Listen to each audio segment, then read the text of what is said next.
Yo, what's up, guys? Hopefully you're all doing well and having yourselves a very fantastic day. What's going on, man? My name is Jason Joseph. This, of course, is Play by Play with JJ. All right, we got an early one today out here on the East Coast at 10 o'clock a.m. start. Of course, Phillies are taking on the New York Mets out in London. So let's get into the starting lineups. All right, so we got Kyle Schwarber leading things off. Then it'll be JT Realmuto batting second, Bryce Harper hitting third, Alec Bohm batting in the cleanup spot, Nick Castellanos out in right field batting fifth, and Mundo Sosa hitting sixth, and then it's Whit Merrifield batting seventh, Wes Wilson over at second base, he's batting eighth, and Yohan Rojas, he'll be batting ninth. So again, for the Phillies, they got Kyle Schwarber batting in the leadoff spot. Then it'll be JT Realmuto batting second. Batting third is Harper. Then you got Bohm, Castellanos, Sosa, Merrifield, and Wilson and Rojas. There we go. All right, good. So we're just about ready to get underway. Phillies will be taking on Jose Quintana on the mound. And the first pitch is up high for a ball. Mets lineup will look just like this as Francisco Lindor is up to bat. So it'll be Lindor, Alonso, Nimmo, Martinez, Stewart, Taylor, McNeil, Beatty, and Torrance. All right, good stuff. All right, we're underway. 1 ball, 1 strike, and the pitch. Ground ball, hit over towards the right side, and the flip over to first is made in plenty of time for out number 1. Good stuff. All right, so Walker this year is 3-1. He has a 5.73 ERA and a 1.59 WHIP in 37 2/3 of an inning. He's had 30 strikeouts and 8 home runs allowed this season. Here comes Pete Alonso, who will be up to bat. Batting .243. He has 14 home runs. And the pitch, and that's in there for a strike. Over on the inside corner. All right. Let's make sure that we got this. The 0-1 fouled back towards the screen. And that'll make the count now 0-2. Mets are 27-36. And the Phillies are 45-19. They're first in the NL East. Baseball's for breakfast. Good morning, JJ. What's going on, guys? The 0-2 pitch, that's going to be slapped out towards center field. Rojas on the run towards home plate. And he'll be able to make the grab. And there's 2 outs to start off the top of the first. Phillies defensively, they got Harper over at first. Bohm is at third. Wilson is over at second, and at shortstop, it's Sosa. Behind the plate, it's JT Realmuto. And then from left to right in the outfield, it'll be Merrifield in left, Rojas in center, and Castellanos in right. And the pitch, and that's taken for a ball. So 1 ball, no strikes to Brandon Nimmo. The pitch. And that's a sinker that's in there for a strike at the knees.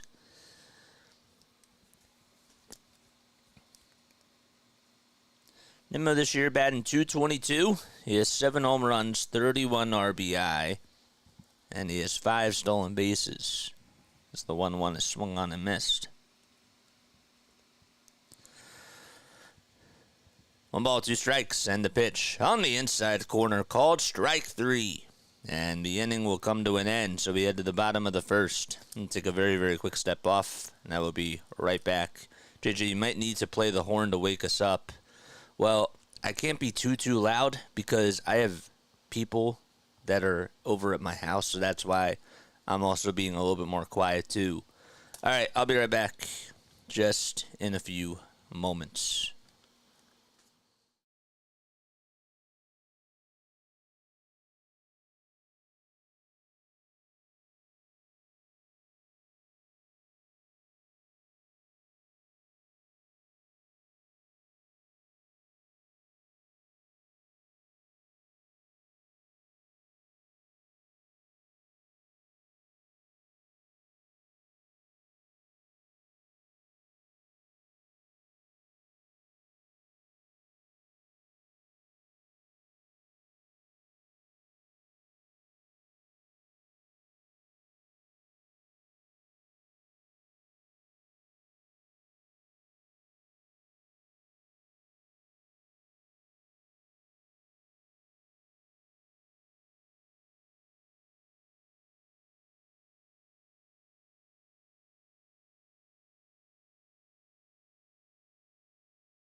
Alrighty, we're back. There we go. Just woke up, got a headache, room spinning. F the Mets. What's going on, man? Hopefully you're doing well. And having yourselves a very fantastic day. I don't know why this, has been happening over the last couple of times. Every time I go to a break. Alright, Phillies at London Stadium. They'll be taking on Jose Quintana, who has a 1-5 record, a 5.17 earned run average, and a 1.39 whip, along with 43 strikeouts in 62 2/3 of an inning. So the Phillies lineup again, it'll be Schwarber, Realmuto, Harper, Bohm, Castellanos, Sosa, Merrifield, then you got Wes Wilson, and then Rojas batting in the 9th spot. Pitch to Schwarber, and he dribbles that one foul towards the right side. So the count is 0-1. What else do we got going on today? The ball's 1 strike, and the pitch by Quintana, it's on the outside corner at the knees for a called strike. So yeah, I'm being a little bit more quiet because we have some people that are over here, some family visiting, so. The ball's 2 strikes. Harper in the hole. And the 0-2 is upstairs for a ball. Schwarber's average this year, it's at 231. He has 11 homers, 36 RBI, 54 hits, and 234 at-bats. The 1-2 by Quintana. And it's taken low for a ball. Lifetime against Quintana? Well, Kyle Schwarber has been able to provide 19 at-bats, and during those 19 at-bats, he has 4 hits, including a homer and 4 RBI. And there's a little dribbler hit over towards the mound, and it's going to be scooped up by the catcher, and everybody's going to be safe. So Schwarber gets on with a leadoff infield single, which doesn't usually happen on an everyday basis. And JT's coming up to bat. There you go. Torrens tried to field it, and he sort of spinned and looked to throw it over to first, but he took his eyes off the ball. Would have been sort of tough to get Schwarber out because he was actually hustling down the line. Here's JT, and he takes the first pitch for a high strike. Has a 265 average, a 7 homers, and 20 RBI. And the 1-0, that just misses for ball 2. Phillies won yesterday 7-2 against the Mets. Were able to provide 6 runs in the 4th inning. 2 balls, no strikes. The leg kick and the pitch, and that misses low for ball 3. Quintana is now 35 years old. He's from Arjona, Colombia. 6'1", 220 pounds. Last time he pitched, he went 4 innings. He allowed 3 earned runs, including 2 homers, and had 4 strikeouts. And the 3-0 that just misses up high for ball 4. And JT gets on with a walk, and that's going to push Kyle Schwarber over to second base. Final score predictions. Make sure you guys comment your thoughts down below. Quintana has allowed at least 2 homers in each of his last 2 outings. Last time he had an outing where he didn't even allow a run was last year. It was on August 29th. The pitch. And that's a slurve that misses way up high for a ball. We mentioned before that he has a 1-5 record and a 5.17 ERA. Harper's up to bat. Phillies are in the pinstripes. And Harper wearing the white batting gloves, and the 1-0 is swung on and missed. Defensively for the Mets, well, in the infield, it'll be Alonso at first. At second, it's Jeff McNeil. Then you got Brett Beatty over at third, and the shortstop is Francisco Lindor. 2 seconds left on the pitch clock. 2 runners on for the Phils, and the 1-1, and that's slapped foul towards the left side.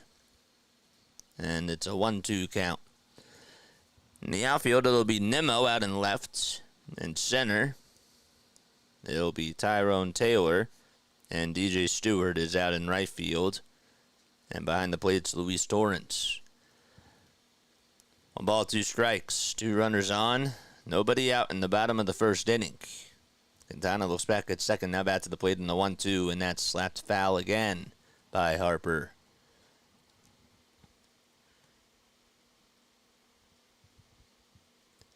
Bryce hasn't really had a lot of success against him.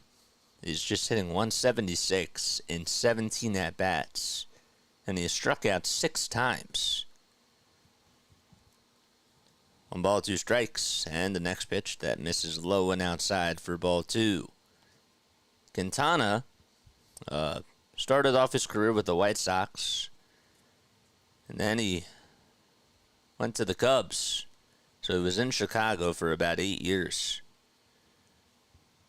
2 balls, 2 strikes. And the pitch to Harper. He lays that one off for ball 3 as it was low. With the White Sox, he was there for about 5 seasons. Or 6 seasons, I should say. 5.5. Then for the Cubs, he was there for 4. Spent 1 year with the Angels, half a year with the Giants, and the season with the Pirates. And now 2 seasons with the Mets. 3-2. And that's outside for ball 4. Back-to-back walks allowed by Jose Quintana. And the Phillies have the bases loaded with nobody out. And a rally starting here in the bottom of the first inning. And we have time called on the mound. And Bohm is up to bat.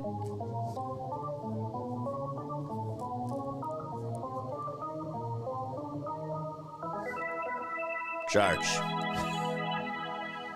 There we go. All right, let's talk about the crew chief for today. So, yesterday, I was going to mention that yesterday behind the plate, you had, actually, we have a new crew chief today. So, Stu Sherwater is going to be the home plate umpire. Jordan Baker is over at first, and then it's Mark Carlson at second, and Corey Blazer is the third base umpire. Everybody back to their spots, and Bohm up to bat, and the pitch. He takes that at the knees for a called strike. It's an 0-1 count. Birdswatcher, what's going on, man? Thank you so much for popping on. Drop your link down below. The ball is 1 strike. Bases juiced, 17 pitches so far in the inning, and no outs recorded, and the 0-1 is missed downstairs. Rob McElhenney threw out the first pitch of the game today. That was quite an honor for him. Castellanos in the on-deck circle in the 1-1. That misses just low for ball 2. Bohm this season with runners in scoring position has done a pretty good job. And with the bases loaded, he's 3 for 6 with 5 runs scored and 11 RBI. The 2-1 to Bohm, and he takes it on the inside corner for a called strike. With runners in scoring position, his average is at 358. With 24 hits, 24 runs scored, and 67 at-bats. 2 balls, 2 strikes, and the pitch to Bohm, and he slaps that one foul towards the left side of the infield. This season versus the Mets, he's actually 6 for 21 with 4 RBI and a walk. Bases loaded.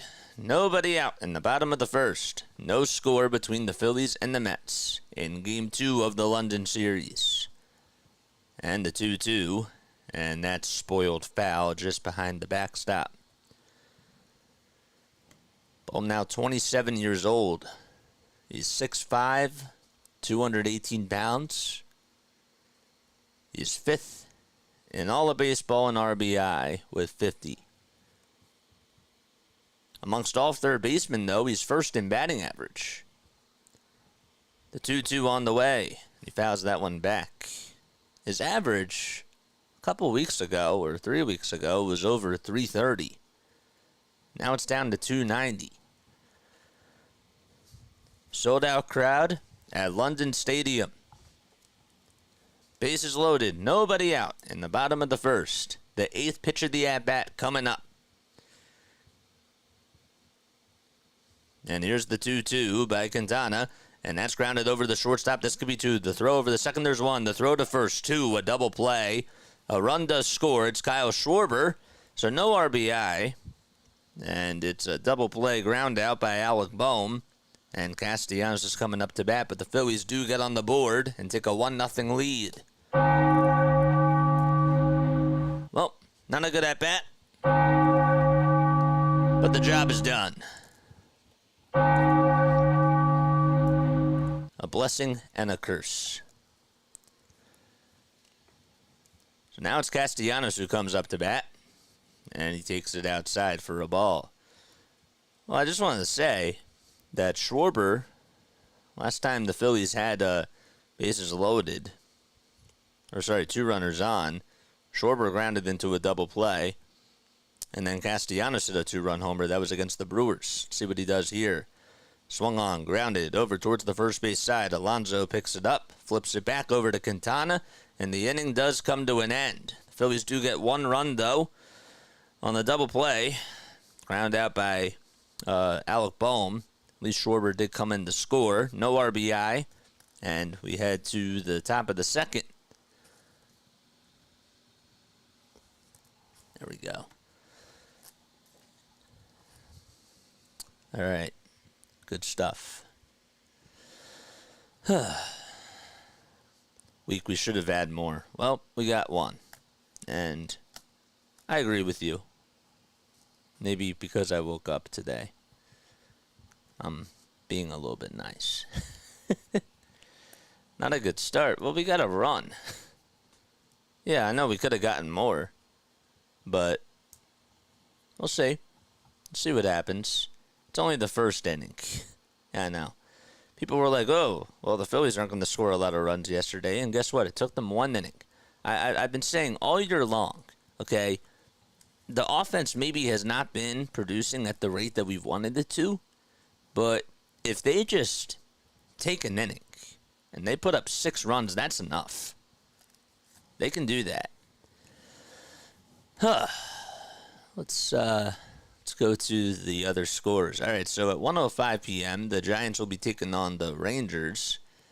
Keaton Wynn will be on the mound. He'll be going up against Nate Eovaldi. Then you got at 1:35, the Braves are in Washington taking on the Nationals. Another interdivision game. Then the Twins and Pirates will also play at 1:35. Orioles and Rays play at 1:40. Cubs and Reds out in Cincinnati at Great American Ballpark. That game will be at 1:40 p.m. Eastern Time. Shota Imanaga will be on the mound, so that should be a good matchup. He'll be going up against Frankie Montas. Then the Guardians and Marlins play at 1:40. Brewers and Tigers over at Comerica Park will be playing at 1:40 as well. At 2:10, you got 2 games going on then. Red Sox and White Sox, and then Mariners and Royals. And at 2:15, it'll be Rockies and Cardinals. The Astros and the Angels will play at 4:07 p.m. Eastern Time. Blue Jays and Athletics will be on at 4:07 too. And then right after that, it'll be Diamondbacks and Padres at 4:10. And on ESPN later tonight, it'll be Dodgers and Yankees. Glass now will be going up against Gill, who's 8-1 with a 1.82 ERA. The ball is 1 strike to J.D. Martinez, and the next pitch is in there for a strike. J.D. hitting .273 with 5 long balls and 16 RBI on the season. And the 0-2 on the outside corner, called strike 3. Back-to-back strikeouts for Taijuan Walker. That's his 2nd strikeout of the day. And DJ Stewart is coming up to bat. Kick out and bring in Sasquatch. I told you, he's on the injured list, my guy. He's hurt. I don't think you want him playing while he's hurt. We got 139 people on here watching. Make sure you guys hit the thumbs up button and hit the subscribe button as well. And the pitch, and that's in there for a strike. JJ, try to be a little bit more Nigadolfian. I can't do that. The ball is 1 strike, and the pitch is taken low for a ball.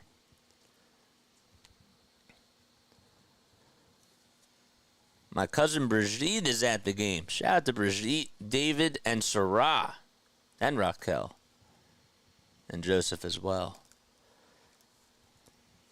The 1-1, that's taken upstairs for ball 2. It's a beautiful stadium, man. It really is. The way that they made it for baseball, it is gorgeous. 2-1 pitch, and that's in there for strike 2. Should probably go over the dimensions again. Stewart's average this year, by the way, is at 186.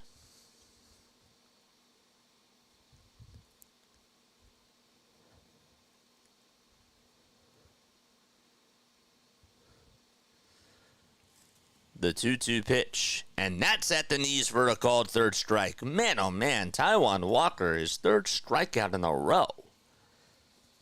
And all on strikes looking. What's up, Steve? Make sure you check out Steve's channel. Please go hit that subscribe button. If you haven't done so already, hit the thumbs up button on here too. 2 outs, and here comes Taylor, and he takes it wide for a ball. So, it's a 16 feet high center field wall. It's about 392 feet from home plate, and the next pitch is going to make it a 1-1 count. The power alleys are 387 feet, so that's left center and right center. And then the left field and right field line are 330 feet. The 1-1, it's taken for a ball. The 2-1 pitch, that's grounded foul towards the left side. And I think that it broke his bat just a little bit. It didn't snap anything, but it's going to go get a new one. 2 outs in the top of the 2nd inning. 2 balls, 2 strikes, 22 pitches thrown by Taijuan Walker. Just seeing all those 2s on the graphics, it's a little bit weird.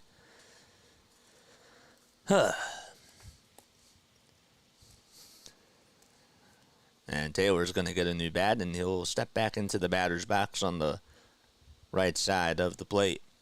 Mets are in their gray tops, gray bottoms, with the orange outlines of the letters on the front in blue. The pitch, that's flied out towards right field, and Castellanos is there to make the grab, and the inning comes to an end. Another 1-2-3 inning by Taijuan Walker. 6 up, 6 down, and we head to the bottom of the 2nd at London Stadium. Okay.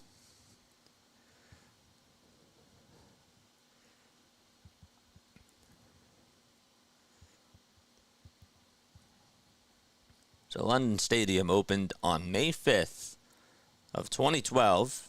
Just wanted to give you guys a little bit of some background about it. It was also known as Olympic Stadium and the stadium at Queen Elizabeth Olympic Park. It's in the Stratford district of London, and it's located in the Lower Lee Valley, which is east of central London.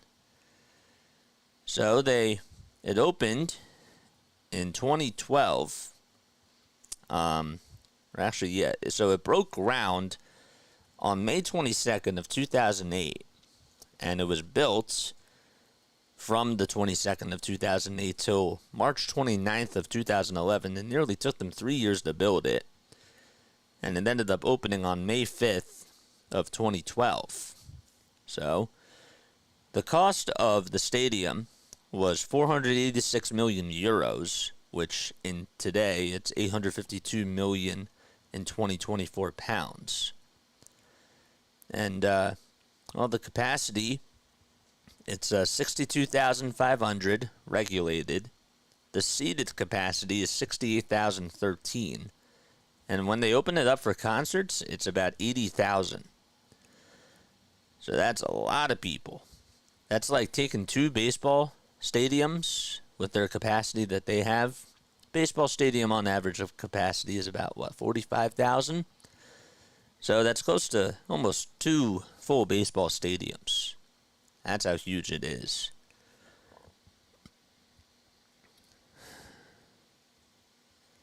It hosted its first public event on March 31st of 2012, and it was the finish line for the National Lottery Olympic Park Run. There were over 5,000 participants. Some of them were British athletes and members of the public who won a lottery draw, and they took part in a 5-mile run around Olympic Park. Well, we're in the bottom of the second, and the pitch is taken for a ball to Edmundo Sosa. Sosa, Merrifield, and Wes Wilson all due up to bat, and the 1-0 is going to hit Edmundo Sosa just on the elbow.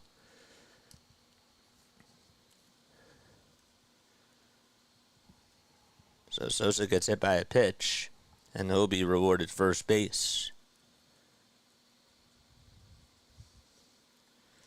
The stadium did host the opening and the closing ceremonies of the 2012 Olympic Games.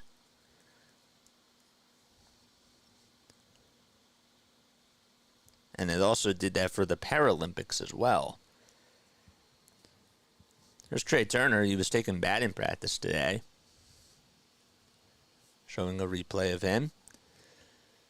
Still on the injured list with the hamstring. The ball's 1 strike to Whit Merrifield as he takes the first pitch for a strike.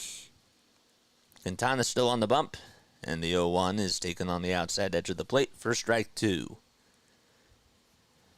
Merrifield did it a 3-run home run in yesterday's game. It's technically over there, I guess you got to say it's last night's game. The ball's 2 strikes.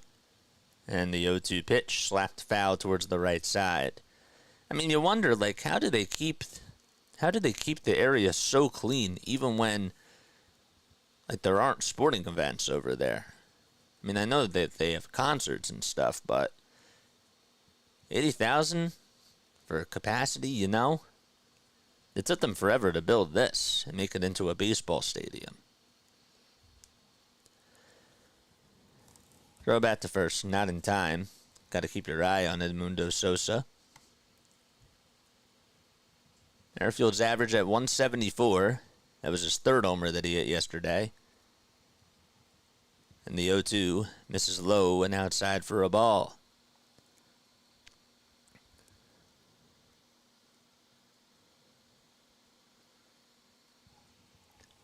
.32 pitches so far by Jose Quintana. 1 ball, 2 strikes. And the pitch. And that's fouled off once again. Lots of foul balls in this game so far. Phillies are doing a good job of just grinding out at bats. They had bases loaded in the bottom of the first. With nobody out, then Bohm grounded into a double play. Schwarber did score. And then Castellanos did ground out over to first. 2 seconds left on the pitch clock, and the 1-2 that misses in the dirt. But Merrifield's 35 years old. He's 6'1", 195 pounds. His OPS this year is at 544. He's 1 for his last 11. And that was the one hit, or that was the home run that he had. 2-2, and that's fouled off. Oh, yeah. No, he's 1 for his last 11, and he's had that one hit. During those last 11 at-bats, even though it says he's 1 for his last 11. That was his 2nd hit this season versus the Mets.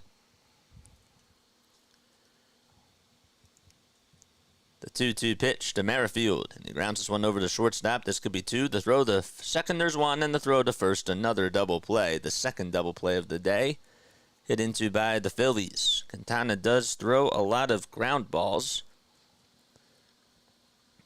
Gets a lot of guys to get into double plays. And Wes Wilson is going to come on up. Chase Utley is in the booth with Tim Kirkagen.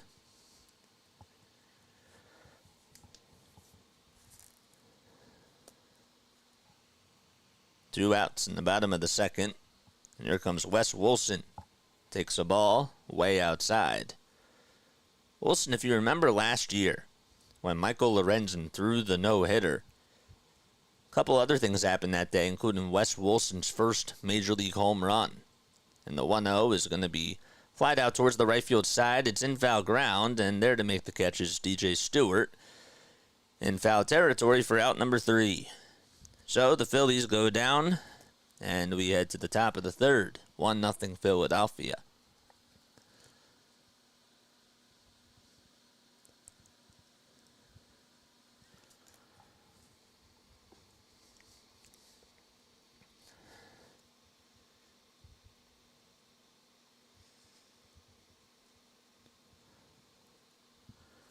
Okay. What's up, Phillies Highlights? How you doing? If you guys want to donate to the channel, you're more than welcome to hit that super chat button down below. If you haven't done so already, I encourage you all to hit the thumbs up button and hit the subscribe button too.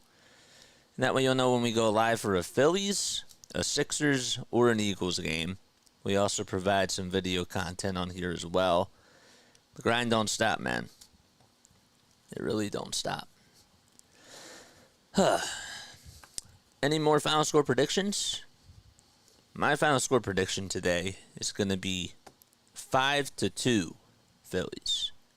I think it'll be 5-2 Phillies. What's up, man? Doing good. How are you? I'm happy to see you on here, Phillies Highlights.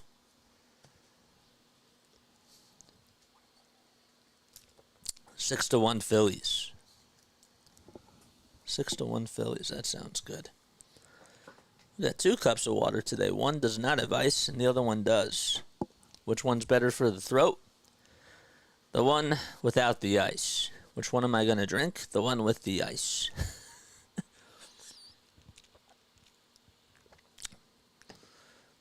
8-4 is your final score prediction.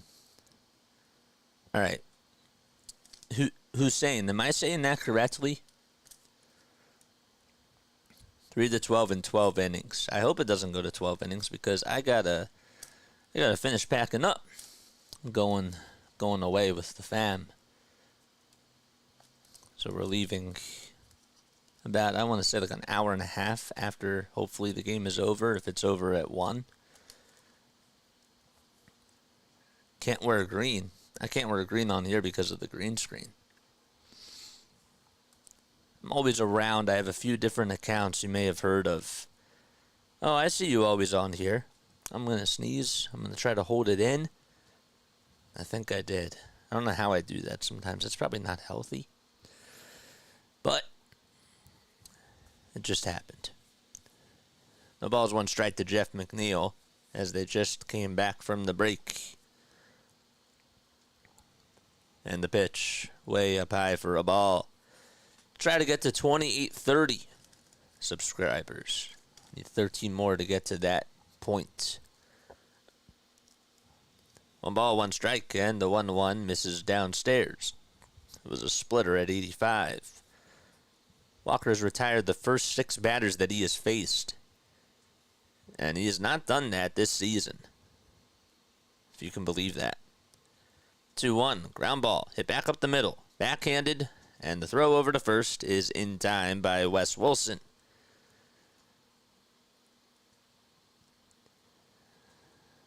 Armand, what's going on, man? Seriously, Larry, right NFL has said the fan come September going to be seeing a lot of green in the stands. 27 total pitches by Walker, and there's Brett Beatty up to bat on the left side of the plate. And he takes inside for a ball.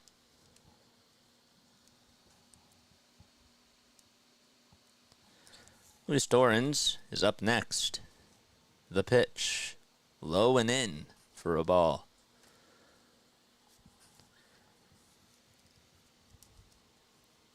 Two balls, no strikes. to Brett Beatty. The pitch. And that sliced foul towards the third base side. The Mets, by the way, are 17.5 games behind the Phillies. They're technically 9 games under 500. Phillies are 45-19. They're 26 games above 500. Next pitch, and that's fouled off to make it a 2-2 count. If you remember when Phillies played against Edwin Diaz in the Mets, and he blew 2 saves, well, he sort of spiraled downwards, and he went back on the injured list.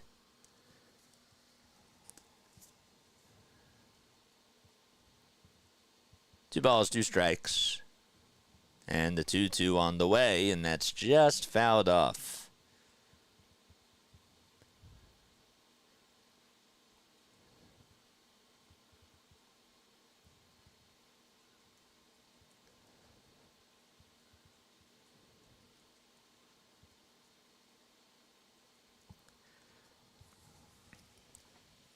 The 2-2 delivery, and that's sliced out to right field for a base hit. It was a high pitch. I don't know how he stayed on top of it, but he did. And there's the first hit of the ball game for the Mets. And Brett Beatty's able to break the ice. There were 7 men retired in a row. And, of course, the 8th hitter, Brett Beatty, able to get aboard with a single out to right. Edwin Diaz is now 30 years old. He's 6'3", weighs 165 pounds. His last outing that he pitched in for the Mets was on May 25th. He allowed 9 earned runs in the month of May, which is the most that he's allowed in almost 5 years. 1 ball, no strikes to Torrens. And the pitch in there for a strike. It's a sweeper at the knees to make the count 1-1. It's weird because I'm looking at the scores on ESPN, and it's like all yesterday's scores because they don't usually have morning games on the East Coast.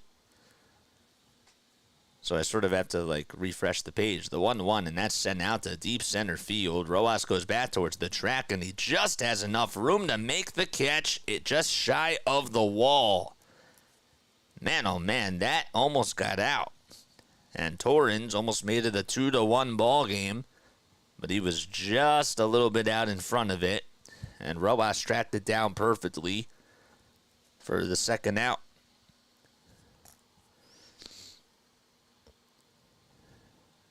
And Walker left one out over the middle of the plate, too. Now it's Francisco Lindor's turn.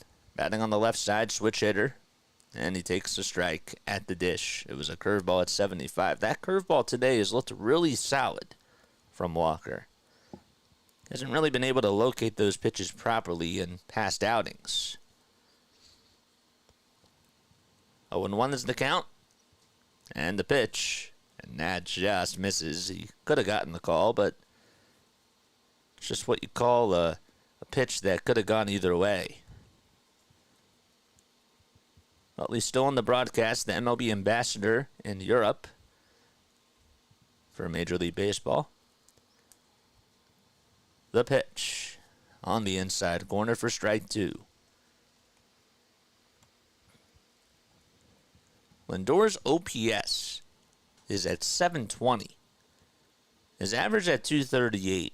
And I don't think that really does tell the full story because he really struggled at the beginning of the year and he's starting to get hot.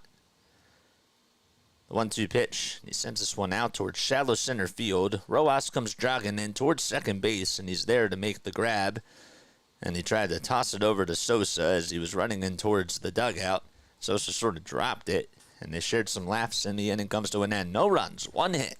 Just a 1-out single by Brett Beatty, and nothing else to it.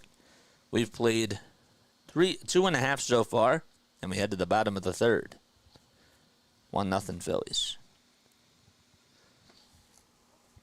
All right, I'm going to be right back. In just a few moments, I'm going to take a very quick step off, so don't go anywhere.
going on, man?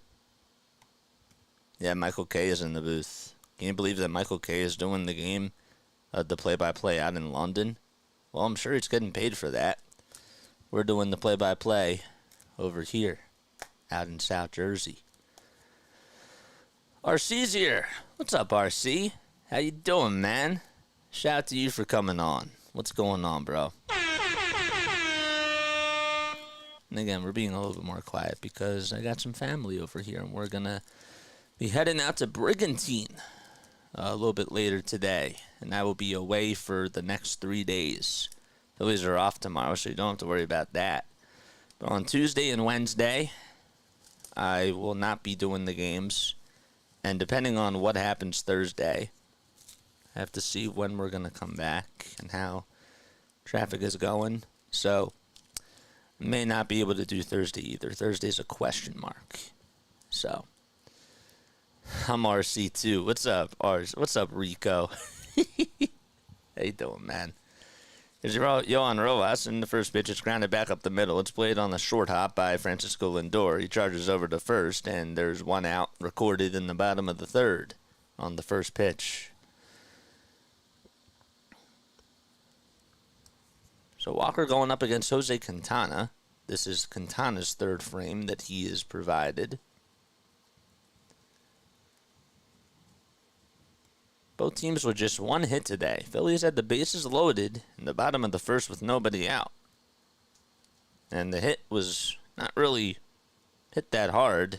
It's by this guy, Kyle Schwarber. And he takes it wide for a ball. Had an infield single. It was a little dribbler. Back in between the mound and third base.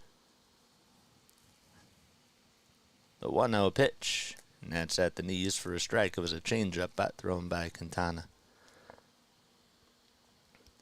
JJ, you wouldn't want them to know that you were acting like a fool on the telecast. What do you mean? If I had like too much to drink or something? The 1-1 misses outside for ball 2.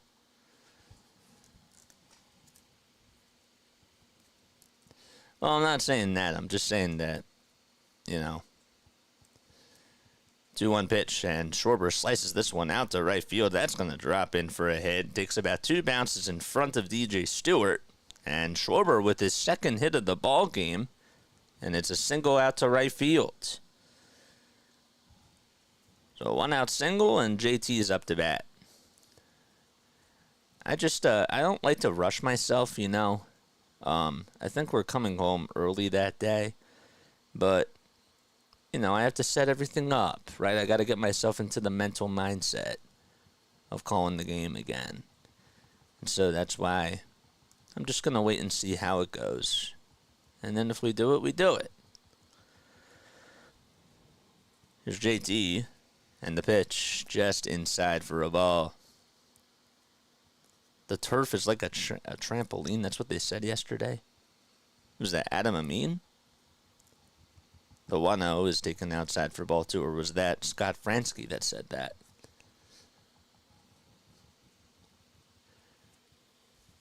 JT walked his first time up.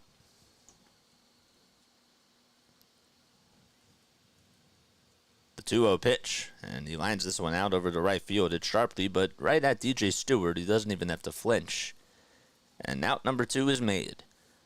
Schwarber has to retrieve back over towards the first base bag.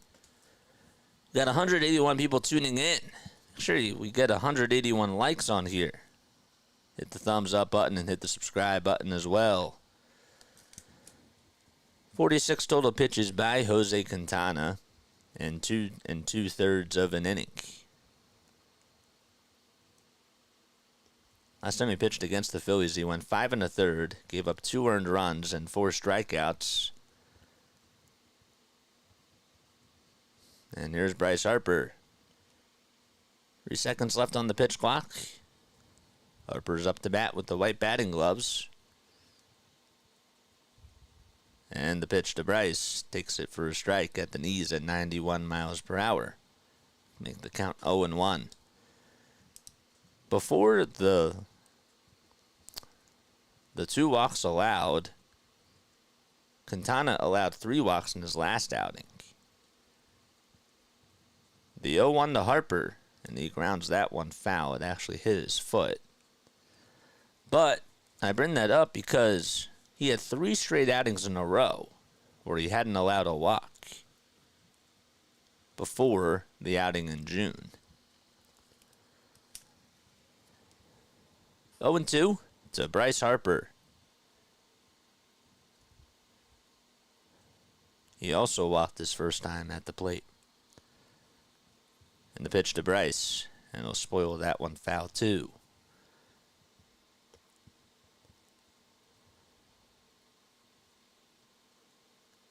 Harper has never had a double versus Quintana.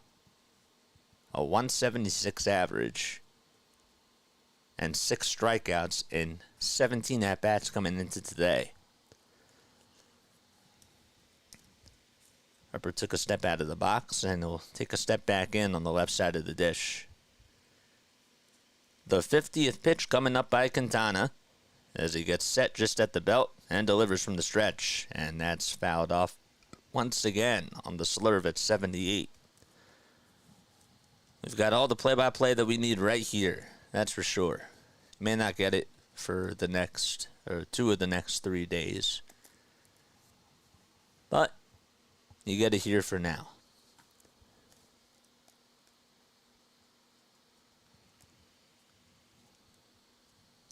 On deck is Alec Bohm. The ball's 2 strikes. Schwarber over at first base. You gotta keep your eye on him. As crazy as that sounds. Can steal some bases. And the pitch. Harper lays that one off, and, well, Schwarber thought about taking second base, but Torrens faked the throw over to first because he had to sort of play it on a bounce in front of him and knock it down.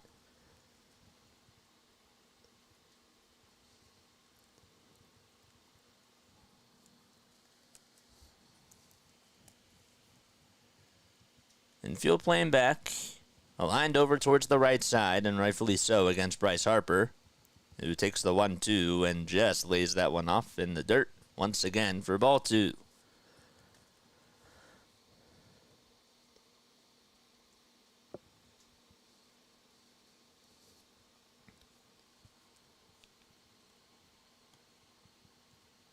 Quintana's one of those guys that if he bats righty, but when he throws lefty. Always wondered how that works. The next pitch, another foul ball by Harper, and he just stays alive.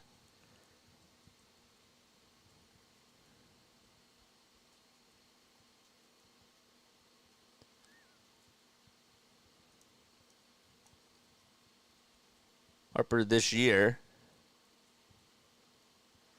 with runners on, is 29 for 100. Batting .290.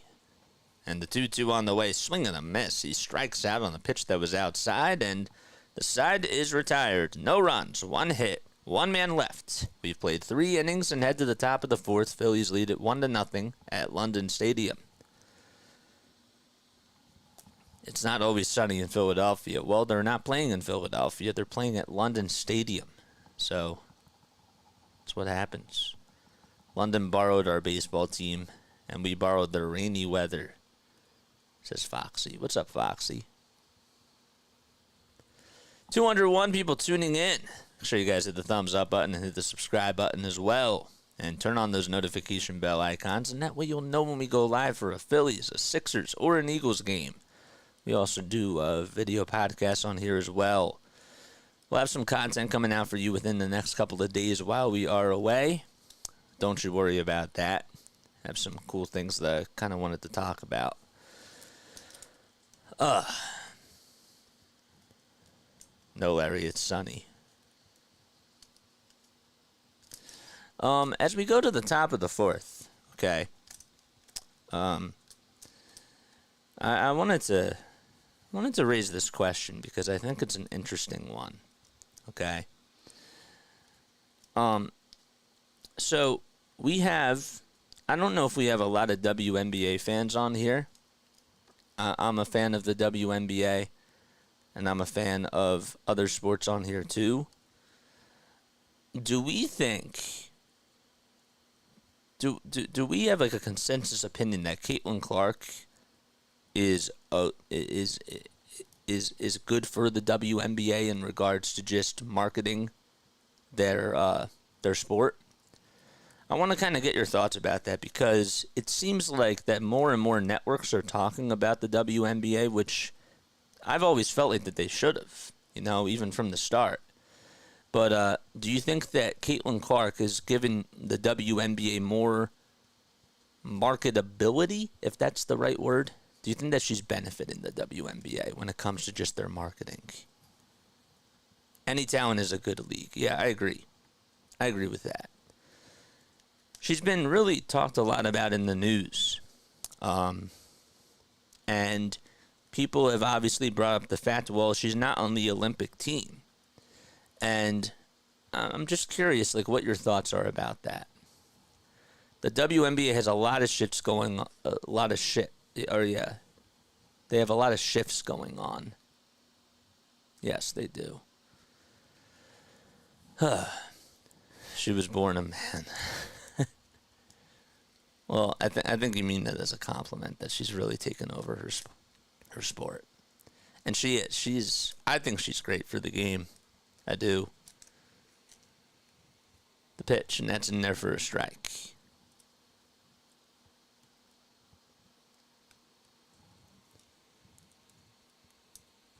The ball's one strike. The Philly fanatic is there in his London gear. Tim Kirkagin was just given a cup of tea, along with Michael K. too. The ball is one strike to Brandon Nimmo, and the pitch is in there for strike 2. So we had a quick out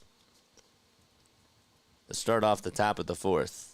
I don't know why they keep coming back so late, but they do. Couldn't even tell what happened in the 0-2 pitch, and that's fouled back towards the screen. Every team or league needs a hero. But I also think that part of it, too, is the timing, right? Like, the WNBA has really done a great job over the last few years growing as a league, right? So she's also joining at a perfect time, too. The next pitch, and that's taken for a ball.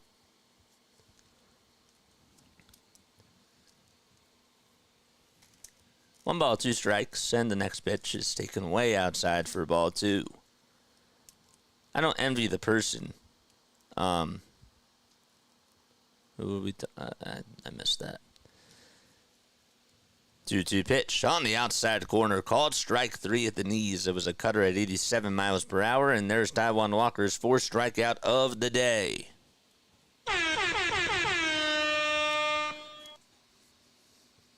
So Nimmo strikes out, again looking on strikes, and JD Martinez is up to bat with 2 outs and nobody on. The pitch, and that's taken down low for a ball. Alonso flied out to right, and that was on the first pitch.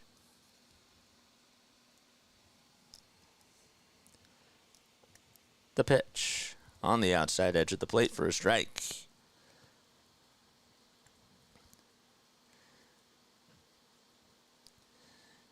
Yes. The 1-1, and that's taken way outside for ball 2. But you understand, too, that First Take and all these debate shows, they bring up these conversations because the people, you guys, are talking about it. 2-1 pitch, and that's grounded foul towards the third base side. And the count is now 2-2. Stephen A. has said numerous amount of times that they bring up the topics on First Take and even on his podcast because that's the talk of sports. 2-2, and that's fouled off. So that's also why they're having more centered conversations around it, whether it's a good thing or a bad thing from that perspective. And the next pitch, and that's fouled towards the right side, and that one goes out of play. But I am happy that they've brought on a lot of experts, a lot of former players from the WNBA, and even players, because it's really important to just get insight on what's going on around the league, because it's not the NBA, right? It's a different sport. 2-2 pitch. That's fouled off. Katie, with all due respect, I think a lot of people are listening to the cast on here. 2-2 pitch. And that's at the knees for a called third strike. And the inning comes to an end. So back-to-back backwards Ks by Taijuan Walker. And we head to the bottom of the fourth. Phillies lead at 1-0. All right, I'm going to take a very, very quick step off. I will be right back.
Make sure you guys hit the thumbs up button, hit the subscribe button as well. Welcome on in to another Phillies call from Play by Play with JJ. My name is Jason Joseph. Hit the thumbs up button and hit the subscribe button if you haven't done so already.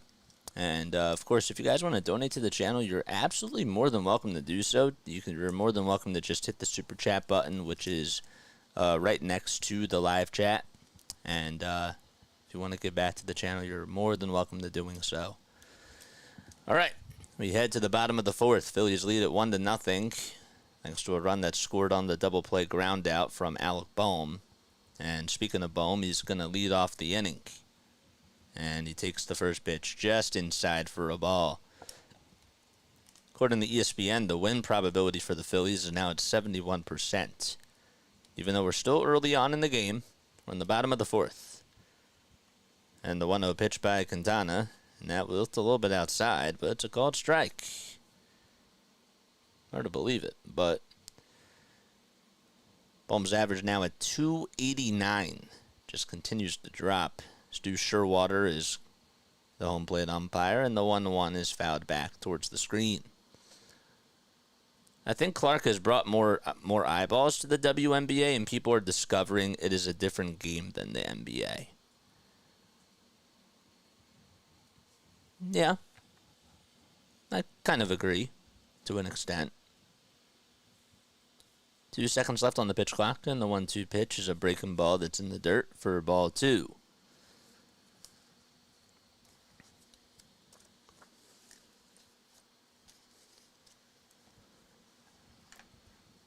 Two balls, 2 strikes.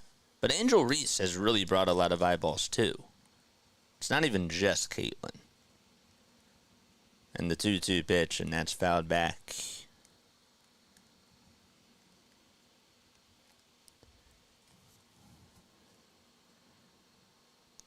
Phillies lead the regular season series against the Mets 4-1. Only game that they lost was on May 16th. The 2-2 pitch to Bohm, And he grounds this one over to third base, and it's cut off, and the throw over to first is made in plenty of time by Brett Beatty.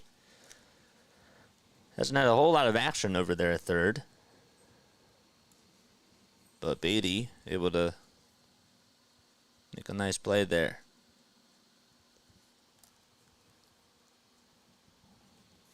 One out in the bottom of the fourth. And Nick Castellanos is coming up to bat. 3 seconds left on the pitch clock, and here's Castellanos, who's hitless in one at bat. And he cues this one over towards the third base side, and everybody's going to be safe. So that's the second infield hit that hasn't even gotten past the mound. Castellanos was able to keep it fair over towards the third base line. The exit velo on that hit was 50 miles per hour. Sometimes you like these advanced analytics because it makes you put things into perspective. Quintana, all he could do is just eat that one up. One out and a runner over at first base. We're in the bottom of the fourth. Phillies lead at 1-0. Edmundo Sosa is coming up to bat on the right side. Quintana gets set just at the belt and delivers from the stretch, and it's just wide, but another called strike, not even close to the plate. So that's how it's gone today for Stu Sherwater.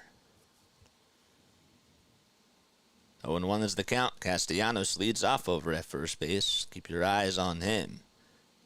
And the pitch to Sosa. He slices this one out to left center field, and that's going to drop in for a base hit and hit all the way towards the wall. Taylor barehands it. Castellanos rounding third. He's going to be waved home. The throw to the plate, the relay. It's dropped by the catcher, Torrens. Going over to second base is Sosa. The throwback not in time.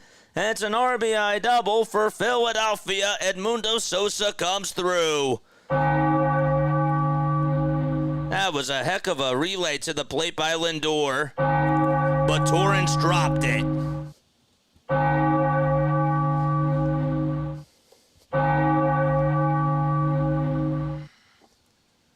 It was a good piece of hitting, too. I don't know if Dusty Wathan gave him the stop signs or told him to just keep going, and Castellanos sort of slowed up, and he would have been gunned out at the plate. It was played on a bounce, and Torrens just let it get by him. I think he just took his eyes off the baseball.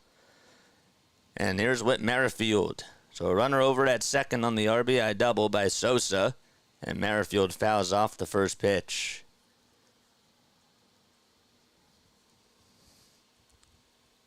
I mean, you're happy that the Phillies were able to come through, but you should have held on to that.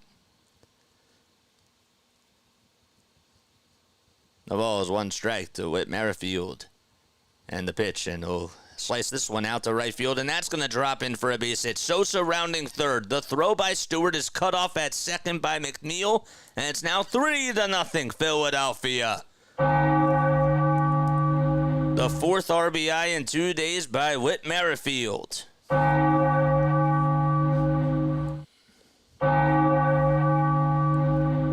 And, well, the Phillies are rallying just like yesterday. It's sort of like deja vu in the fourth inning when they put up 6 runs. This time it's already 2 runs in the bottom of the fourth, and they lead it 3-0.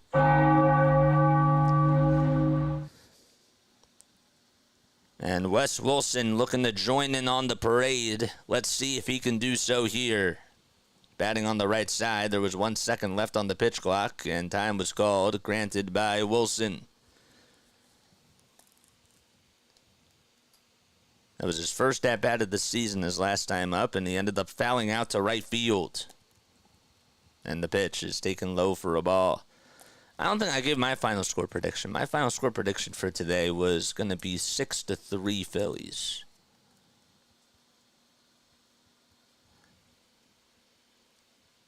One ball, no strikes in the bottom of the fourth, 3-0 Philadelphia. And the pitch is a breaking ball that misses for ball 2. What realized yesterday he's gone when Turner gets back. Well, it's not even Turner, it's Clemens, right? Because Clemens was playing a lot over at second base too. And Marsh. in the outfield. So they used him over at second and in the outfield. Oh, I did say 5-2 earlier. All right, here's Wilson in the air. Hit out over towards right field. On the track is Stewart, and he leaps up to make the catch. He falls down, and he's there to make a really nice catch at the wall. He's down in a lot of pain. He did make the throw over to second base. He sort of banged into the wall, leaped right into there. He squatted down, and I don't know if the trainer is going to jog on out there to check up on him or not, but he got taken back by where the ball was going to go, and he sort of snow-coned it in the glove as he was there to make the grab. It actually bounced into the heel of the glove, and then it went all the way towards the tippy top, and he still caught it. Wilson almost hit a home run. It was just inches away from doing so. So the trainer is out there to check up on him. And the Mets do call for time, just seeing if he's okay. Carlos Mendoza will also take a little trip to the outfield, and they give him a little knuckle touch. He says, "I'm good." Mets do have some action in their bullpen, and everybody's going to go back to their spots. Imagine if it bounced out of his glove and went over the wall. Crazy things happen, man. Remember when Jason Michaels did that when he was a Philly? I'm sticking with my prediction of 2-0 Phils. Oh, wait. It's 3-0.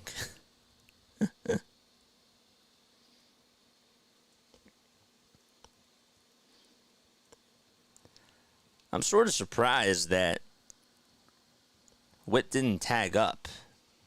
Rojas will call for time, and going over to second base is Whit Merrifield, and he has to drive back over to first. He got a good jump, and Rojas did call for time, so that's a dead ball.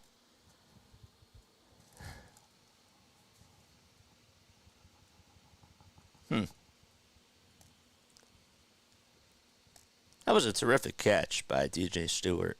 I don't know if I gave that justice. Really, the wind was sort of taking him by surprise. It rolled over towards the right side. There's Rojas in the pitch. Ground ball into right field for a base hit. And stopping at second base is Merrifield. Runners go from station to station. And Rojas comes through with a base hit. Phillies will have their seventh man come on up to the plate. And it's Kyle Schwarber, who's 2 for 2. And now Mendoza's going to go out there on the mound, and that's going to be it for Jose Quintana, who allowed 3 runs today. The runners over at first and second are still his responsibility. And we have a pitching change. Quintana ends the day at 69 pitches during his 3 2/3. Yes, sir. Take advantage of this pitching change. Yep. What's up, Noah? How you doing, man? Good morning. Rise and shine. Time for a shore bomb. That'd be great. We got 210 people tuning in. For those people that are new to the channel, well, let me introduce myself. My name is Jason. We go by JJ on here. This is Play-by-Play with JJ. We go live for Phillies baseball, Sixers basketball, and Eagles football on here. And just a little bit about me. I'm from South Jersey. I love broadcasting. That's my dream. I want to go into sports broadcasting. And, well, I started this channel in December of 2022, and I've loved doing it ever since then. I really love being on here. Being a part of this new digital media airways has been really, really awesome. And I think that this is going to take over cable, and it's going to take over a lot of other things. And so we wanted to hop on board with it and be able to pursue this, because this is really, really awesome. And you guys are a part of a really cool community where you get to interact with people while we're on the call and just have an incredible support group and community where you can all just have cool conversations and we can all bond with each other.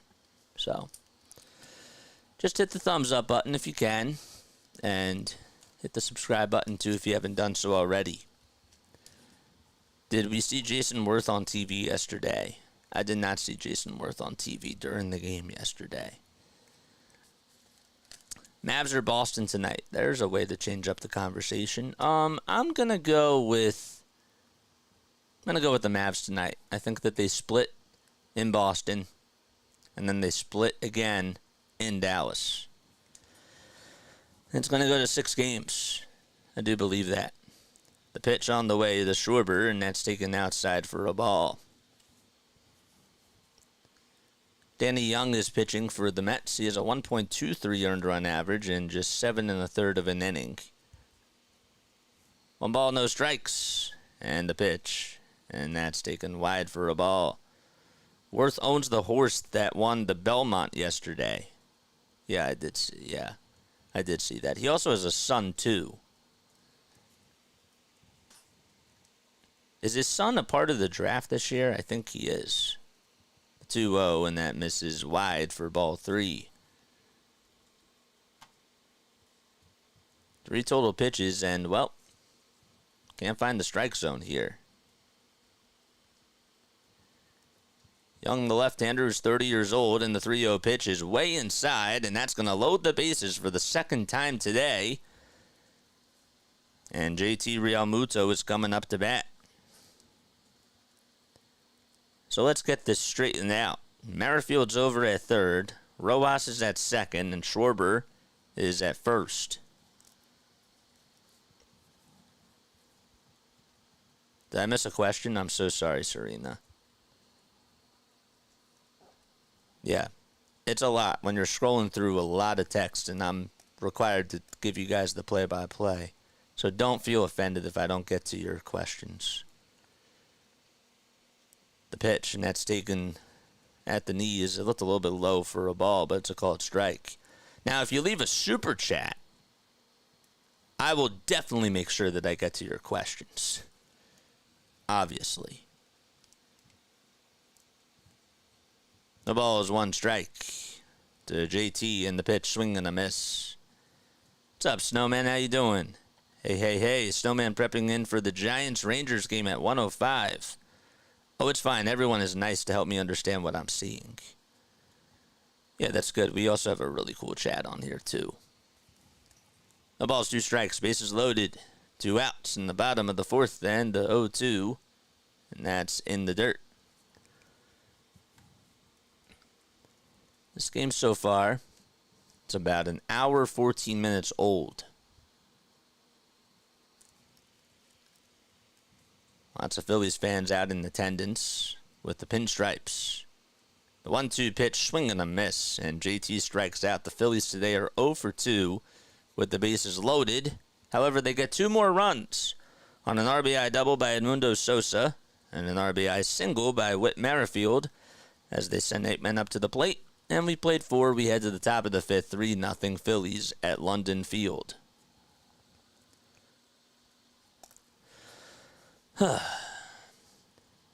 Yankees lost to the Dodgers yesterday, 11-3. Yes, they did. Phillies have the best record in all of Major League Baseball. Take a look at the standings really quickly. So for the overall standings, yes, the Phillies are a game in front of the Yankees. Both teams have 45 wins, but the Yankees are 2 back in the loss column.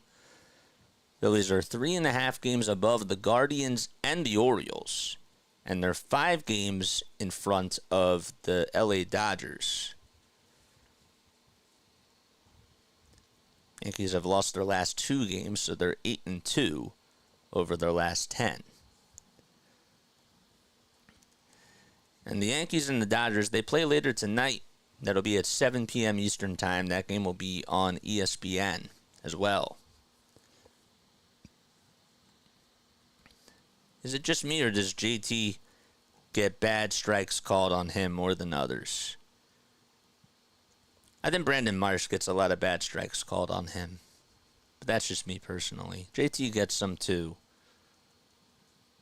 It's the Phillies' year. Yes, it is. Hopefully.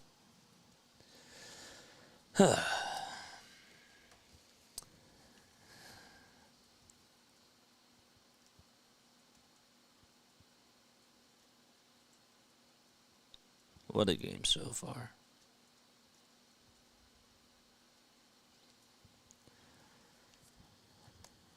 ESPN too quick to take number 1 spot from Philly, says Leo. What kind of coffee do we like? What kind of coffee do we like? Or are we not coffee drinkers? If so, do we like tea? Comment down below.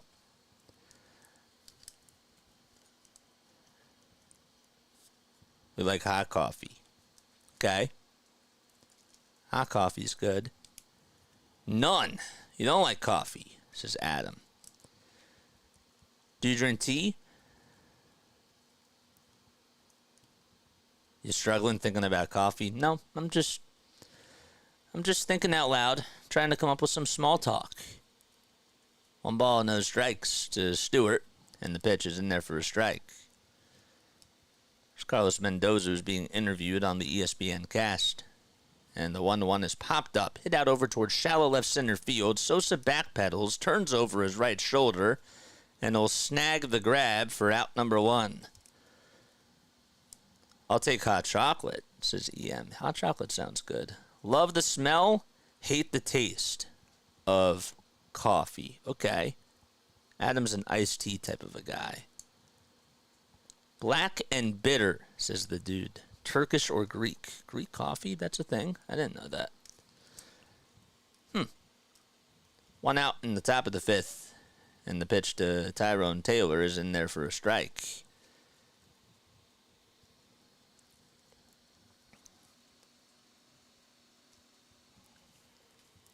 The 0-1 way up high from Walker. Taijuan Walker with 60 total pitches so far, 58 coming into this at-bat. He's been cruising along, and the 1-1 swing and a miss. His last 4 outings really haven't been so sharp for the Phillies. He's really struggled. But it's nice to sort of see him so far have a bounce-back type of a day. Did get some extra rest. 1-2 pitch. Fouled back towards the screen. Cappuccino.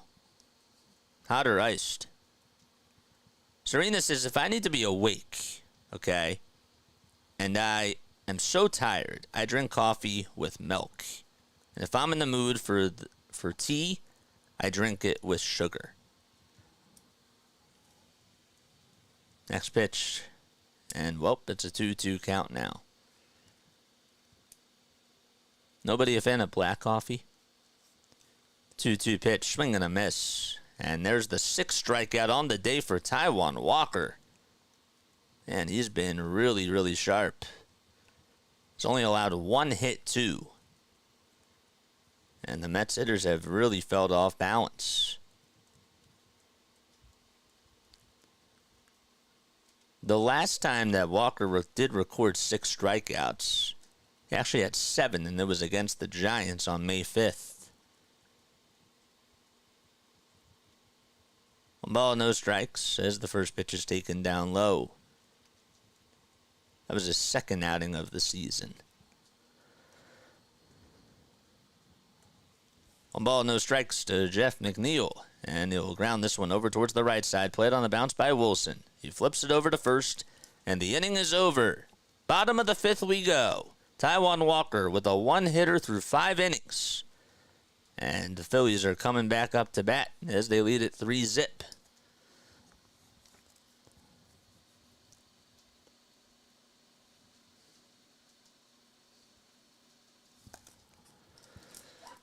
Ron, thank you so much for subscribing to the channel. Appreciate it, man. Really, really appreciate it.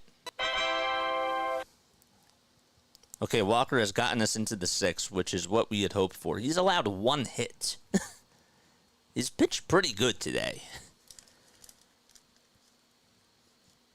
I've realized that when people aren't being negative in the chat, that means that he's doing well. Okay, we can't call him that, my guy. That's taking it a little bit too far. Okay, he's a major leaguer. We can't call him that. But I understand what you're trying to say. But yeah. JJ, I like your hat. Thank you. Appreciate it. We went with a different Phillies hat today. What is it called when the pitcher pitches an inning with no runs scored against him? A scoreless inning. JJ, I made it. What's up? What's up, Tony? What's going on, man? How you doing? Good morning, Tony. If you are on the East Coast. And if you're somewhere else, well, I hope you're having a good day. I just found you on here a few weeks ago, and I'm hooked. You're doing a great job, says John. Well, I appreciate that very much. If you guys have any sort of feedback, okay, I'm always willing to get better. So please, feedback, always welcomed. And if you don't feel comfortable saying it on here, you can email me at jasonjosephonair@gmail.com. I'll put that in the chat right now. You're more than welcome to reach out to me on there, too. We also do have social media accounts. I keep forgetting sometimes to post those things because it's a lot when you're doing that on here. I forgot to add the dot too with the Gmail. But yeah, the link tree is posted in the description down below. And so you can follow us on Twitter. We're getting more active on the socials, including Instagram and TikTok and all those other things too. I have feedback when my amp is loud. That's a different type of feedback, Larry. The pitch, and that's taken for a strike.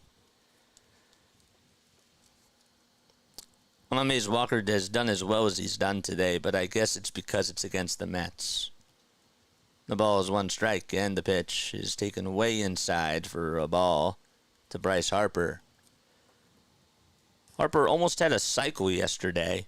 Just needed the toughest one. That was the triple. The 1-1 pitch, and that's way inside for ball 2. He could have had a chance in the 9th inning, but it was 9, 1, and 2 that were due up in the order, and each of them got out. It was a 1-2-3 inning, and he would have been the next man up. The pitch at the knees for a called strike. Young is still out there, by the way.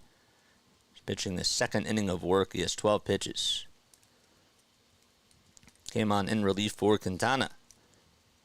And the next pitch, and that's slapped foul. Have you thought of using MLB Game Day overlay on your play-by-plays? Yes, I have. But I don't like it because a lot of other people do it. And I like to stand out. You know? I don't always like following what other people do. 2-2 pitch, swing and a miss, and I mean badly. That pitch was a foot off the plate, and it spelled nothing but trouble, and Harper strikes out. That's the 2nd time in a row that he has struck out. Phillies sent 8 men up to the plate in their half of the 4th. Harper got the last out of the 3rd. Bottom of the 5th with 1 out. And we have another pitching change as Mendoza's going to go back to the bullpen. And Bohm and Castellanos will be coming up when they return to action. Would love to see a major leaguer hit a home run cycle. Yeah, that is rare. It's been done twice at the minor league level. Or 3 times. 2 times in the modern era. And for those of you that don't know, I've brought this up maybe a couple of times, like once in a blue moon. A home run cycle. So you think about a cycle, a single, a double, a home run, or a triple and a home run, right? Well, a home run cycle is a solo homer for one run, a 2-run homer, a 3-run homer, and a grand slam, which is also known as a 4-run homer. It's been done twice at the minor league level. But yes.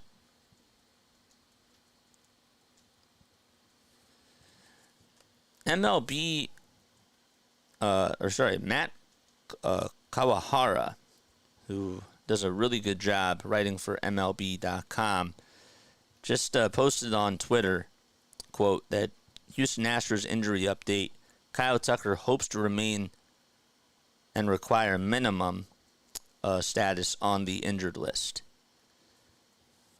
So that would be really nice because that was another guy that I would actually consider going after. Why I suggested it, because current overlay seems very overcrowded. Okay.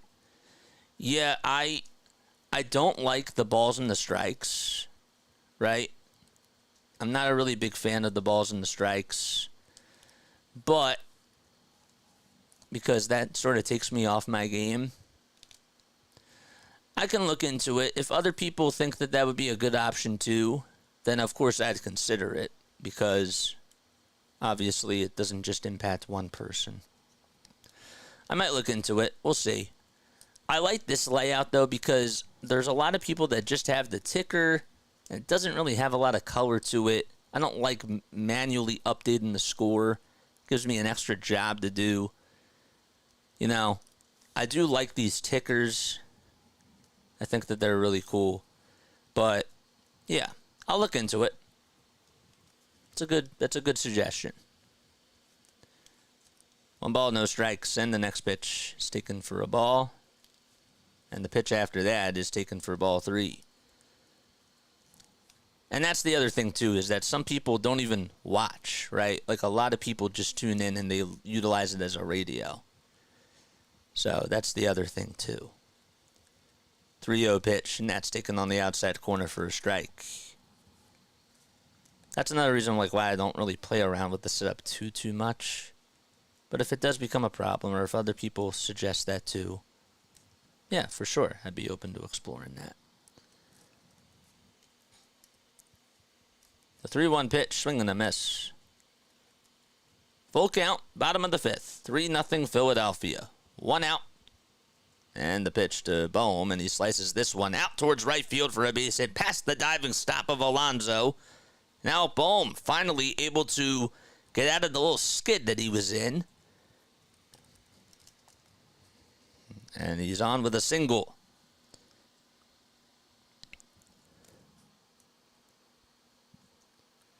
Four homers and 10 RBI in one game is pretty difficult for sure. Well, the situation has to be right. And not only that, you got to execute.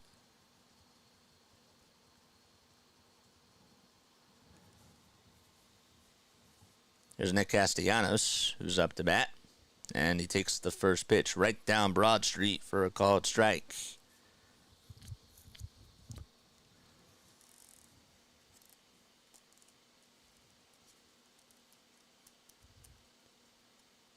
One out in the bottom of the 5th. And the pitch, another fastball that was a gimme right down Broadway for a call for a strike as well. I would venture to guess that would be a high-scoring game with extra innings. That's true. You could get the 2-run homer now with the ghost runner over at second. So you really just got to worry about... Yeah, I never really thought about that. 0-2 pitch, and that's dribbled foul towards the third base side, and it almost went into the camera well. Never really thought about that. Castellanos' homer yesterday went a long ways. 426 feet, right down the left field line.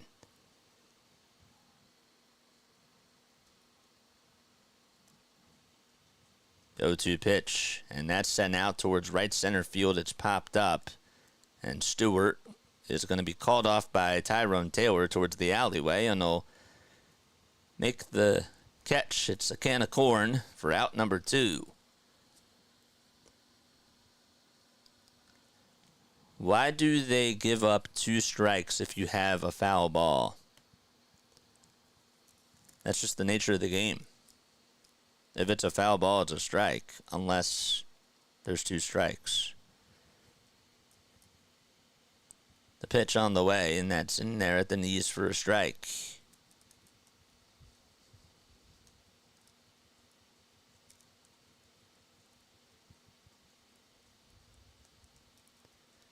The 0-1 pitch, swing and a miss.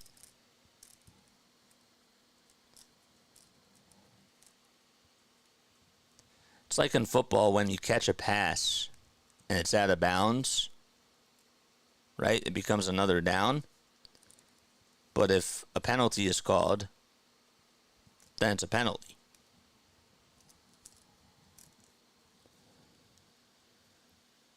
The ball's 2 strikes, and the next pitch is wide and low for a ball.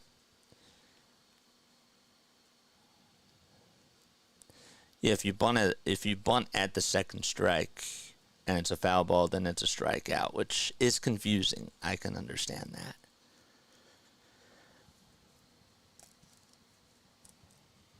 One ball, 2 strikes, 2 outs in the bottom of the 5th. A runner over at first, and that's Alec Bohm. The 1-2 is up high. Throw back to first to try to get Bohm. Not in time. He dived back in there safely. By the way, on the mound for the Mets, it's Dedniel Nunez, who's 28 years old, has a 2.31 earned run average and a .94 whip. I think that they're going to maybe review this because Alonso, as Bohm tried to get back into the bag, I think maybe he got the glove. I think he made contact with the glove. Bohm's base running glove. Yeah, he should be out. It was a great throw by Torrance. I don't know if they're going to challenge it or not. They are looking at a lot of review angles, so I didn't see a signal for a challenge. He should be out there. He should be out. He tried to dive back in there, and the first base umpire, that's Jordan Baker, called him safe, but I don't know if he had a good angle too. He did. Oh, wait, no, he didn't, because the glove appeared towards his side first, the fielding glove. So he wouldn't have been able to tell if Bohm was swiped on the base running glove. So they are challenging this, and if the call is overturned, which I can see it definitely being, then the inning will come to a conclusion. Thank you guys so much for explaining the rules like in the chat. It definitely saves me time from doing that, and I really appreciate you guys being an extra set of ears and hands. Jordan Baker has the earpiece on, and let's see what the call is. So he's out, and Bohm gets picked off over at first. It was a really nice throw by Luis Torrens, the catcher. And we head to the top of the 6th. Mets are down 3-0.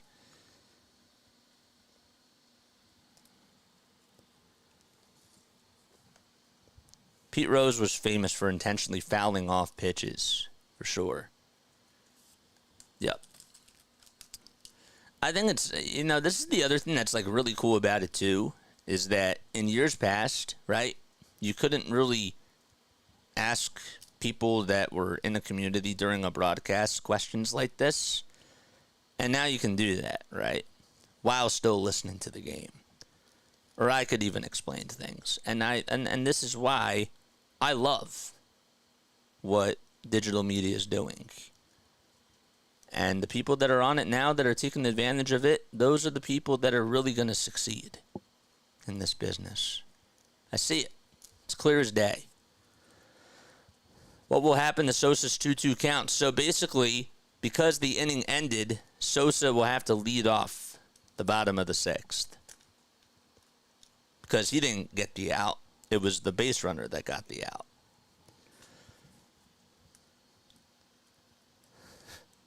Larry, I'm just going to ask you a lot of baseball questions. We're going to make Larry work today. Phillies have 7 hits, and they have scored 3 runs. One came in the bottom of the 1st. It was on a double play ball that was hit by Alec Bohm. Kyle Schwarber would score. The bases were loaded. And then in the bottom of the 4th, Phillies got 2 extra runs on the RBI double by Edmundo Sosa, followed up by a single by Whit Merrifield. Poor Sosa. Well, he got an RBI double. So he's having a good day. He's been on base twice. Poor Larry is the other thing, because Larry's doing a lot of explaining in the chat. But that's exactly, he's doing his job, man. Shout out to all the mods out there. If you guys want to subscribe to the channel, we need 5 more subs to get us to 2830. What are y'all waiting for? And hit that thumbs up button too. Thumbs up, subscribe. And if you guys want to donate to the channel, you're more than welcome to do so. If you guys did leave a super chat down below, please let me know. Because I do apologize if I missed that. I'm usually really, really good at reading the super chats. Taijuan Walker will head back out there for his 6th frame. He totally outdueled Jose Quintana today. Walker, of course, did play for the Mets. He had a little stint with them for a year. And the pitch to McNeil is a high fastball. It's a 1-1 count. I don't know why they keep coming back so late. The first pitch was fouled off. Second pitch was up high for a ball, and the third pitch is a splitter that's taken at the just below the knees for a ball. The 2-1 pitch, and that's grounded back up the middle, played on the ground by Sosa, and the throw across the diamond will get Beatty out. 1 gone in the top of the 6th.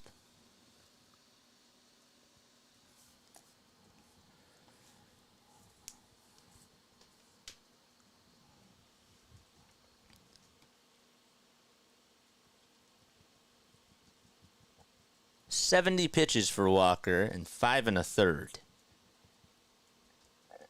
And that's all that you can ask for so far. Just 1 hit allowed. And the pitch to Torrens is fouled off. Torrens is 0 for 1. Flied out to center, his first time up. The ball is 1 strike, and the next pitch, and that's lined over the head of Sosa into left center field for a hit. And Torrens puts the brakes on as Rojas fields it on a bounce, and he gets on with a 1-out single. That's just the 2nd base hit allowed today, and it was by a guy, another guy in the bottom of the order.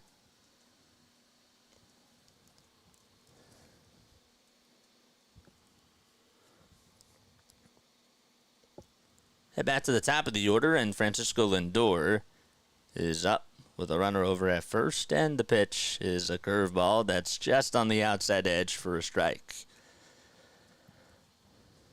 They asked questions too before the internet. For sure they did. The ball is 1 strike, 73 pitches, and the 0-1 misses just a little bit outside. It looked like it was in the same sort of spot. It was a different pitch, though. He went with a splitter.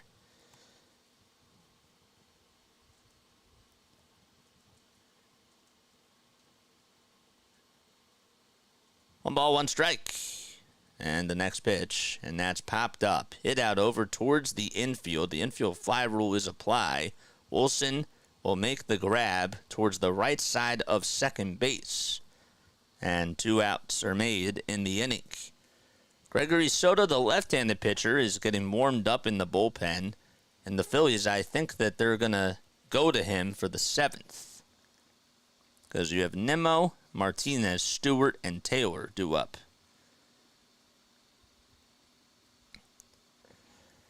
Somebody said that the Mets have not scored a lot of runs, coming into the series. Maybe that's why Walker's doing well. Well, the first pitch is down low for a ball. Before yesterday's game, okay, they did sweep the Nationals. They put up 9 runs in their final game. They put 6 runs the game before that and 8 runs in the first game. So their offense was really coming around. They put up 23 runs in that series.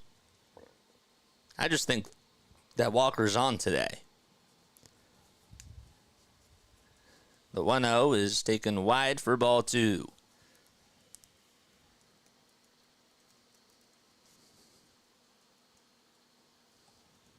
Two balls, no strikes. And the pitch sails low and wide for ball 3.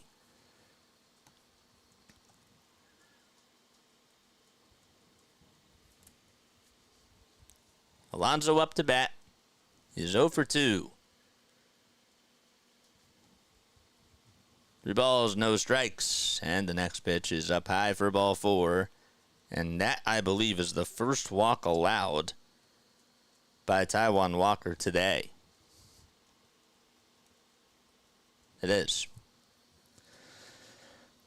Now Brandon Nimmo's coming up.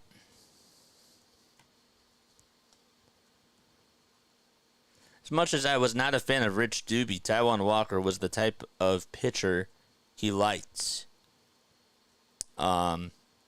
He always said to the pitchers to keep the balls down low or make contact.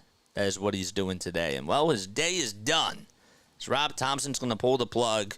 He's going to go with Soto, the lefty, and he gets a standing ovation from the Philly fans. Good for him.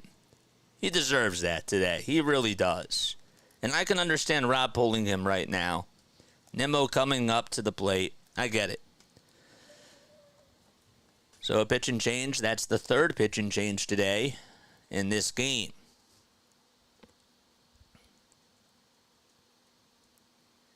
I can understand it. I mean, look, 2 runners are on.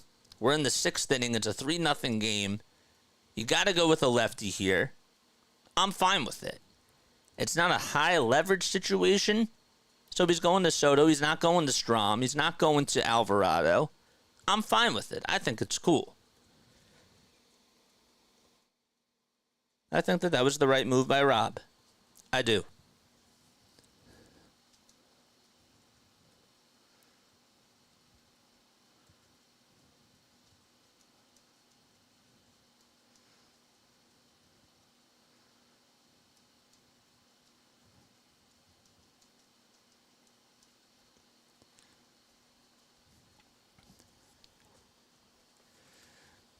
And Caleb Cotham, I was talking about this with Larry the other day.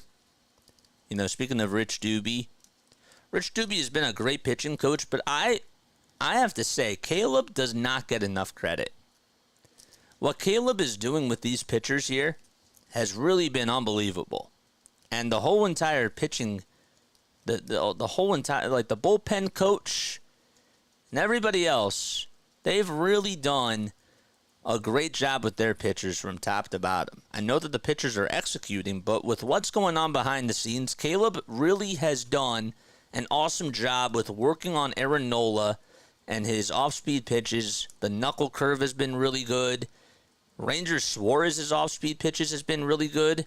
Caleb Cotham, been really good. I know I said Caleb Cotham. Did I say Caleb Martin? See, now the dude has me guessing. Here we go. Gregory Soto has a 4.91 ERA. And he's behind in the count 1-0 here as the first pitch was taken for a ball. And the pitch is sliced foul. This team as a whole is really good. They really are. They have a really good team from top to bottom. And I'm talking about the organization, too. 1 ball, 1 strike. The Brandon Nimmo, and the pitch is wide and low for ball 2. The runners over at first and second are still Walker's responsibility, so if they do score, they are considered to be inherited runs. Nimmo is 0 for 2 against Gregory Soto. 2-1 pitch, and he lines this one out to left field for a base hit, and rounding third and coming on in to score is Torrens, and it's now 3-1 on the opposite field double by Brandon Nimmo. Nimmo, give him credit, took advantage of a hanger, and it was left out over the middle of the plate. There goes the shutout, and it's an RBI opposite field double.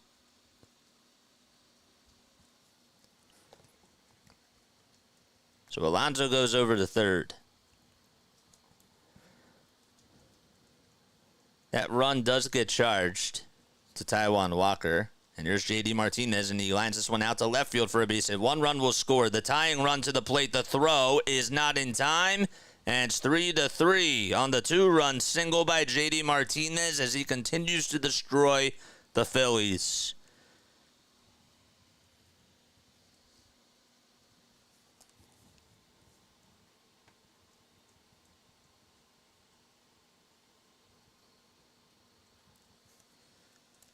And DJ Stewart is up to bat. I can't be mad about the substitution there. I'm fine with Rob going to it. I know it didn't work. I'm still okay with what he did. Soto just didn't execute. Took Soto 2 pitches to give up the lead. Yep. Not 2 pitches. Well, it took him 5 pitches. But the pitch, and that's in there for a strike.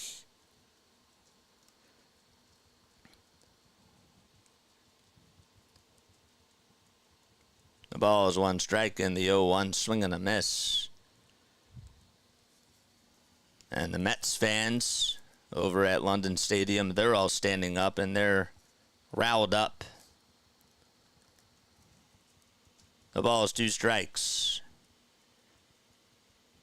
And the 0-2, and that's fouled back towards the screen. Soto, his ERA is at 4.91. That's the first time that he's allowed an earned run since May 22nd. Last time he did that was April 24th. Actually, sorry, it was May 10th. The 1-1, and that's fouled away. But if Soto is your weakest link in your bullpen, you have a pretty good bullpen too. Just saying. The 1-2, and that misses inside for ball 2. His ERA was at a 9.53 going into April 17th. Now it's at a 4.91, and now it's going to, of course, raise, but the 2-2, and that misses outside for ball 3. There he is. Every time something bad happens, you know who's going to be on here. There we go. There we go. There he is. I was waiting for him to come on now. What's up, Jackie? What's up, Jackie? How you doing, man? I just like to joke with you, man. 3-2 pitch, and that's going to get away from the catcher. And, well, it was inside and low anyways for ball 4, and Martinez now is in scoring position. Now, if you're Rob, you want to get somebody warming up in the bullpen. And Rob is actually going to go out there and make a move. Smart move again by Rob. And Taylor's going to be pitching, so Soto just did not have his stuff today. And Stewart is over at first. And the second pitch and change of the inning is coming right on up. You blew it, Soto. That's not Rob's fault, though. Jackie Treehorn. Hey, I didn't show up yesterday, but when I saw Soto was pitching, I knew something bad was going to happen. So, you know, when the Phillies have the lead, Jackie's not really going to say, like, too much on here. You know, things are going well, but every time that things are going bad, he's literally just saying right now. Every time something is going bad, that's when he'll come. Too late. Was it too late to take him out? No, I don't think so. I think he had to take him out here. It's the 3-batter rule, right? So, that wasn't too late to do it. 240 people tuning in. Make sure you guys like and subscribe and turn on the notification bell icon. And that way you'll know when I upload. He's the Band-Aid tearing off. That's a good way to look at it, I guess. Jackie is Nicodelphia. But we still love Jackie. We like to joke around with him. Adam says he should have never pitched. Shoulda, woulda, coulda. And guess what? You would have been... If he gets out of the inning, you're not saying anything. So...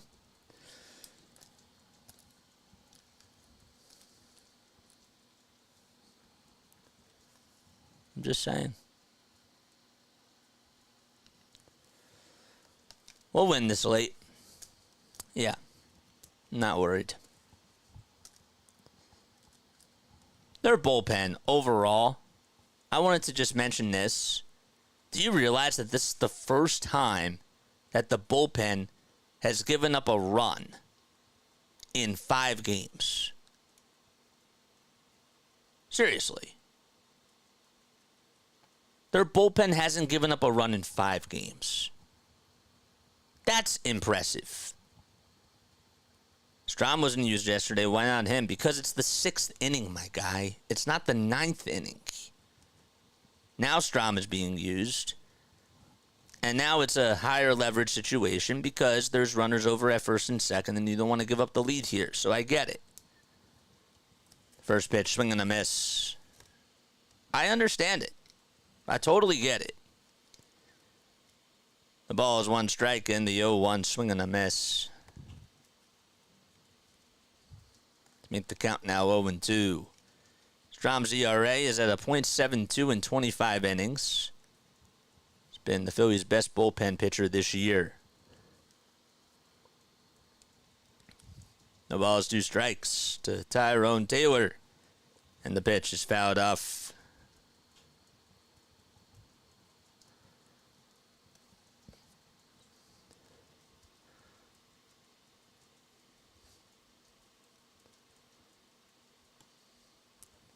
The ball is 2 strikes. I didn't say it was a bad move. The 0-2 pitch, down low for a ball. Go back to the tape, my guy. Go back to the tape. You had to take him out after he gave up those 3 runs. 1 ball, 2 strikes. 2 runners on, 2 outs in the top of the 6th, then the 1-2 pitch, and that's going to be lined over to right field, but it is a foul ball.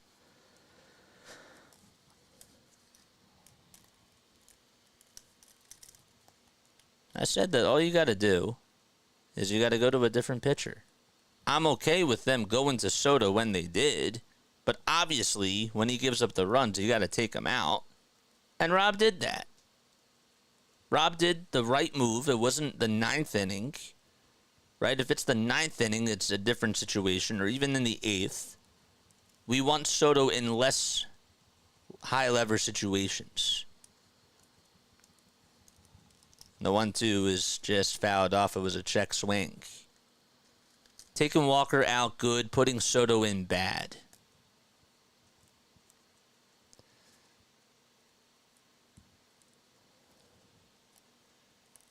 If you want me to believe you, you got to say this like when it's happening in the moment. 1-2 pitch, swing and a miss. He struck him out, and Strom gets out of the jam. So, we head to the bottom of the 6th inning. 8 men come up to the plate for the New York Mets. And the Phillies are coming up to bat. It'll be Sosa, Merrifield, and Wilson coming up. If you're going to avoid putting somebody in the game, maybe it's time to change your roster, says Foxy. Well, maybe it is time now. Because, well, Soto has sort of proven the last couple of outings that he has not been the best option. But you can't just avoid him. He didn't do well. There's no doubt about it. Need a more reliable reliever with runners on base. Well, again, I'm okay with it because it's the 6th. If it's the 8th inning, if it's the 9th inning, then I agree with you. But that's how I feel. 250 people tuning in. Make sure you guys hit the thumbs up button, hit the subscribe button as well, and turn on the bell icons, and that way you'll know when I go live. He's been a bad option since last year. I can't disagree with that. Sometimes things don't work out. The other teams are professionals as well. Exactly. That's exactly correct. It wasn't the worst spot to put him in. But, to Rob's credit, if this was like last year's Rob Thompson, I don't think he pulls him. I don't think he pulls him in that situation. And that was the right thing to do. So, you know, I kind of have to give Rob credit for actually utilizing the eye test. And now it's clear that he should be used in lesser situations than even the 6th inning when it's a 3-run lead. So, that's clear. Now it's clear. And now that's on Rob. I also think that's the other thing, too. There were 2 outs. Correct. That is correct. All he had to do was just get 1 out. It wasn't like we were asking him to get 3 outs. Here's Sosa up to bat and the pitch, and he'll sky this one out towards right field. Taylor, I should say, is on the run, and he's there to make the catch. So the Mets did have some defensive changes. Wanted to make sure I went to that right now. Harrison Bader is now playing out in center field. And, Tyrone Taylor is playing out in right field, so he slides from center to right. So let's make sure that we have that updated.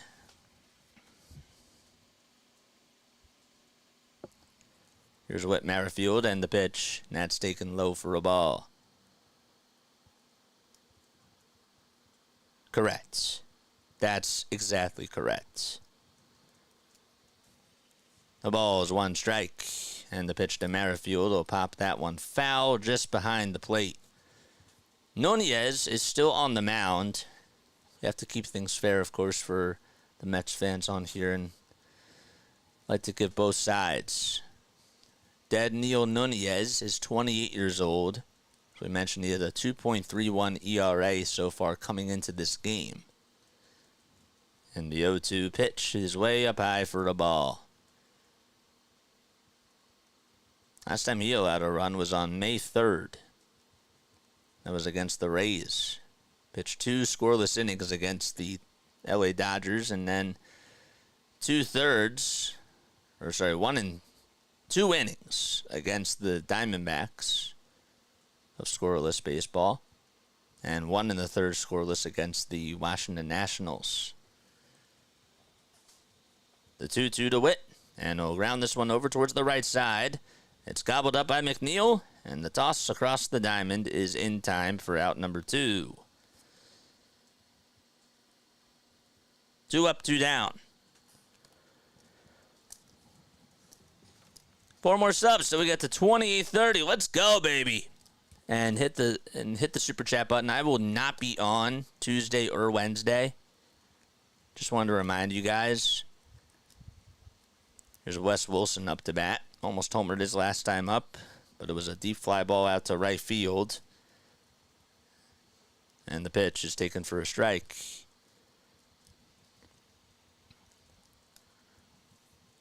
Nothing in 1 is the count. Bottom of the 6th, 3-3 ball game. And the 0-1 is fouled over towards the left side.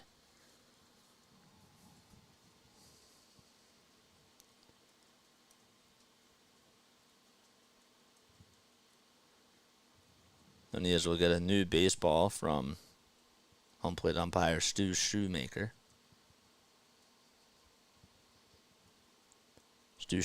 Excuse me. And the 0-2 pitch. Grounder hit over to third, plate on the bounce by Beatty, and the throw across the diamond. What a play, what a throw, and what a dig. From corner to corner between Beatty and Alonso. And the inning comes to an end. We head to the top of the 7th inning. Beatty with a beautiful throw from foul ground from third. And Alonso able to just hang on to the bag, play the baseball on a bounce, and scoop it up to end the inning. We head to the 7th, all knotted up at 3 apiece at London Stadium.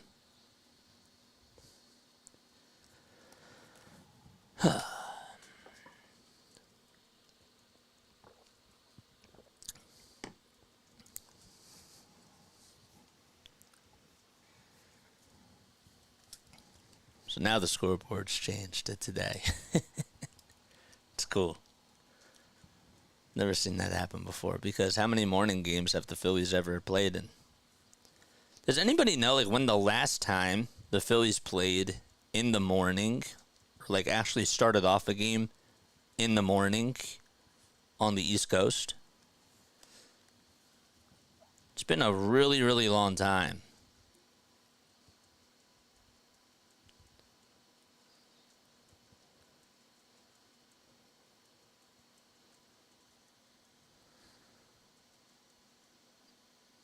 Anybody know?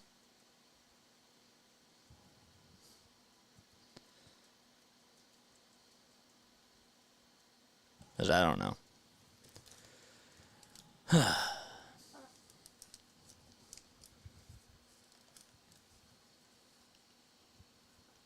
Yes, Soto is sleeping.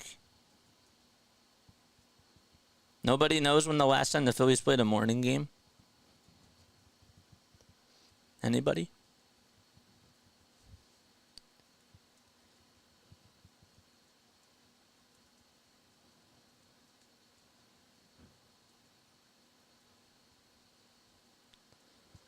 Last year when they played a Sunday game on Peacock.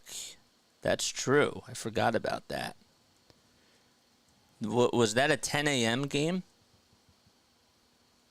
Was that a 10 a.m. game? I forgot about that. I wasn't there for that game. I don't know what I was doing that day.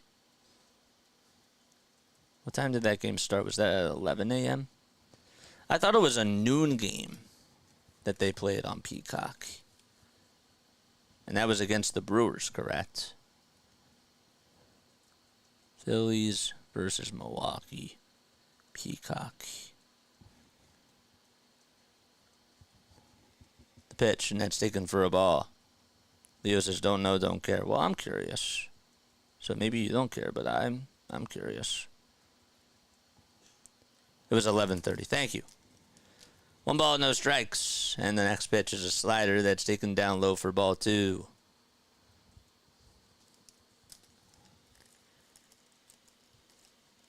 Strom on the bump for the Phils. 2 balls, no strikes. And the pitch is taken on the outside edge of the plate for a strike. To make it a 2-1 count. Well, Jeff McNeil's up to bat. He's hitless in 2 at-bats today. 2 seconds left on the pitch clock, and the next one is sliced foul, and that one goes out of play. Clearwater is playing against Bradenton. That game's in the bottom of the first. Lehigh Valley, the Iron Pigs, they play at 1:35 p.m. Eastern Time against the Buffalo Bisons. Jersey Shore Blue Claws are in Greensboro against the Swarm. That game will be at 2 o'clock p.m. Eastern Time, and the Reading Phillies take on the Harrisburg Senators at 5:15. The pitch, and that's skied towards the infield and foul ground. Bohm gets under it and tries to make the catch, but he can't be able to do so. The hat came flying off, and that's foul towards the left side. Bohm just couldn't make the catch. Let's see again. Lost the hat, and he overran it.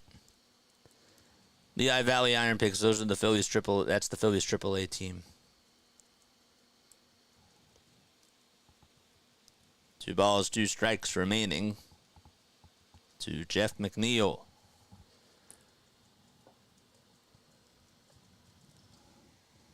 And the pitch to Jeff, and that's sliced foul and out of play.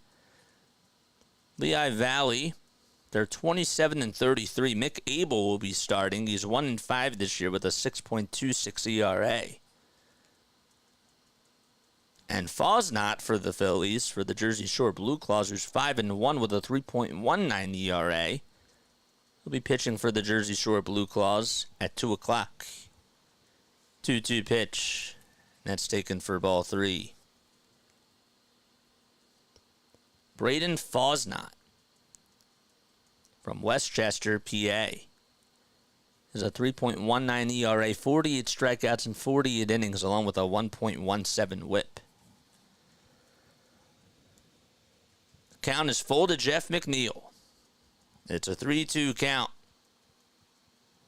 And the next pitch, and that's sliced out towards shallow center field. Rojas is on the run, and he can't make the catch. It actually bounced by him. Merrifield was going over, or backing them up, and McNeil had to take a quick turn back over to first. That was a great heads-up play by Merrifield. Rojas didn't anticipate the bounce being so high after he was running in towards second base. And good job by Witt to back him up there, because if that gets by, that gets on by Johan Rojas. That's triple. That's a triple.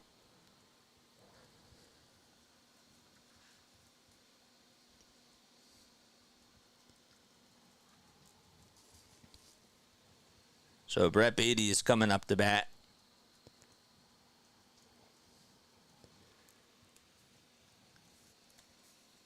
McNeil, that was his first hit of the day. And the pitch to Tyrone Taylor is taken inside and low for a ball. Mark Vientos, I should say, excuse me. So Vientos is pinch hitting for Brett Beatty. Taylor struck out to end the sixth. 1 ball, no strikes. Vientos up to bat, and the 1-0, and that's fouled off the home plate umpire Stu Sherwater's mask. It's a 1-1 count.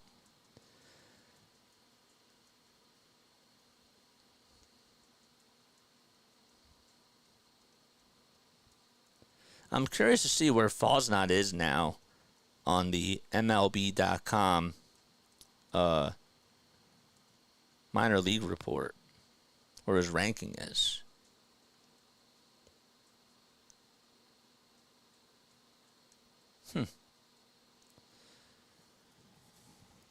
One ball, one strike. We're in the top of the seventh. There's a runner over at first. Bohm and Rojas made some mental mistakes. Vientos is pinch hitting for Brett Beatty. Want to go with a righty on lefty here. And the 1-1 pitch. And that should have been called a strike. It was at the knees. And that was low in the eyes of Sherwater. That's just crazy.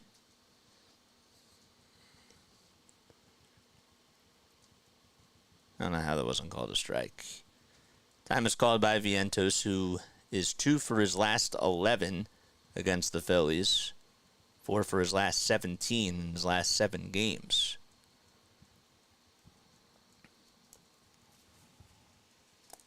Strom getting ready to deliver from the stretch as he gets set just above the letters, right by the lips. And the 2-1 swing and a miss.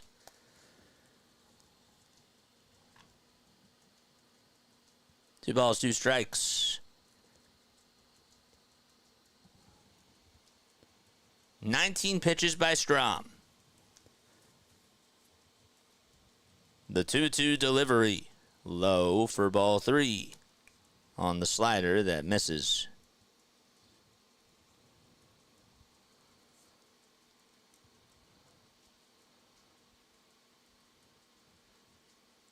Vientos is just 0 for 1 against Strom with an RBI.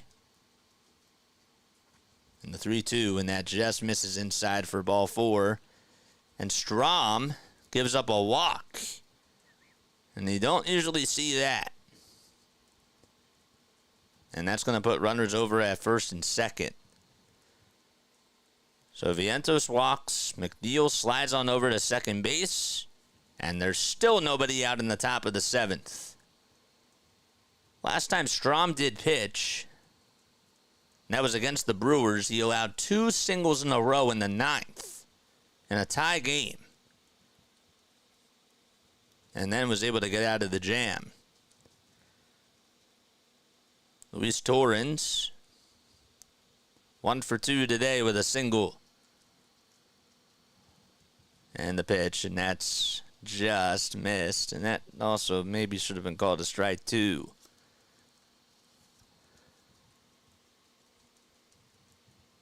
Luis Torrens up to bat. He's 1 for 2 today with a run scored. Also had a really nice defensive play, picking off bohm to end what was the 4th inning. Or the 5th inning, I should say.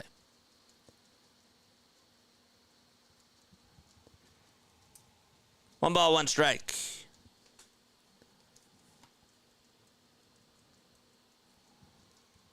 Here we go. 2 runners on base. And the 1-1 delivery, swing and a miss. On a slider that was at 80 miles per hour.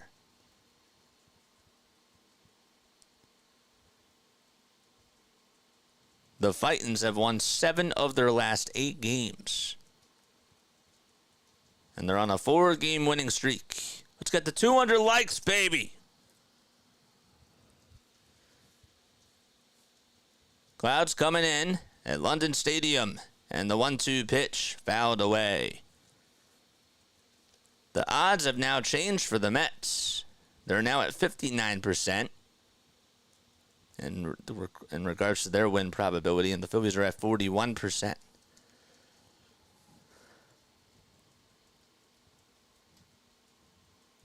One and two is the count, and the next pitch, a breaking ball that misses in the dirt. It was a slider, taken for ball 2.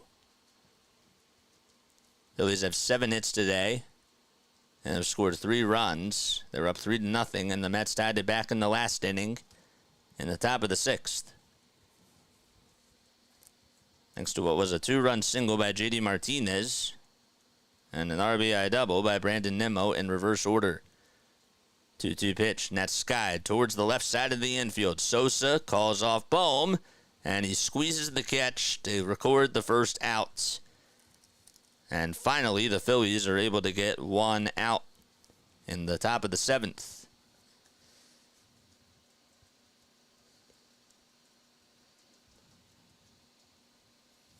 And here comes Francisco Lindor, who will be batting on the right side. So for 3 on the left side of the plate.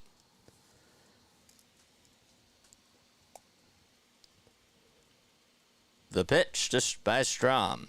And that swung on and missed. A cutter in the dirt to get the first strike recorded. Francisco has faced Strom 3 times. Really 5 times. He walked twice. Didn't get a hit against him, and the pitch swung on, hit out over towards left field. On the run, and making the catch is Merrifield, just at the track, and the throw is cut off by Sosa, and Lindor flies out, just missed a home run there, and there's 2 away. There's another big out, and now Pete Alonso is coming up.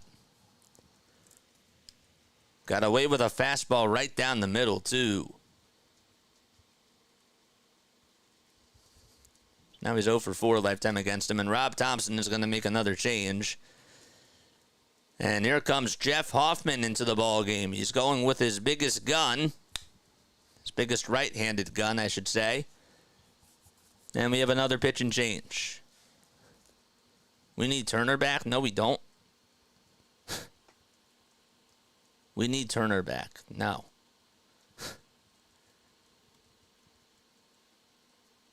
We need Turner to take his time. That's exactly what we need. Ever since Trey Turner has gotten injured for the Phillies are still in first place. You do realize that.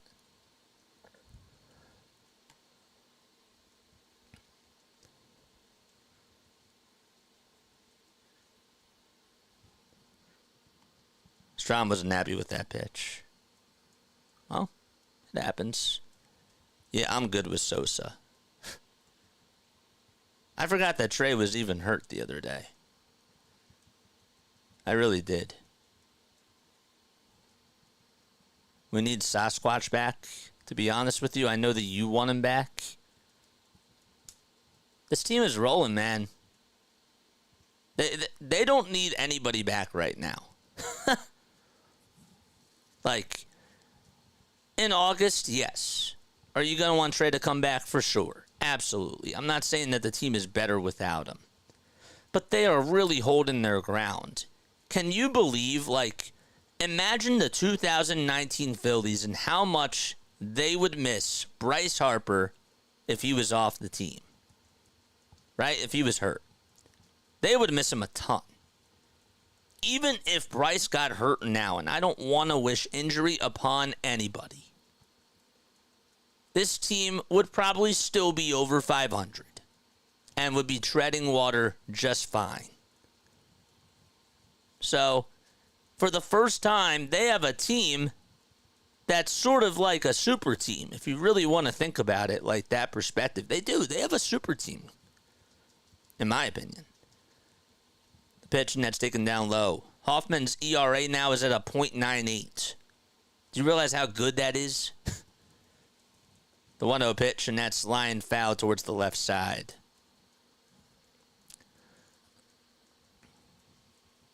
Do you guys think the Phillies have a super team? I do. I do. I think that they have a super team.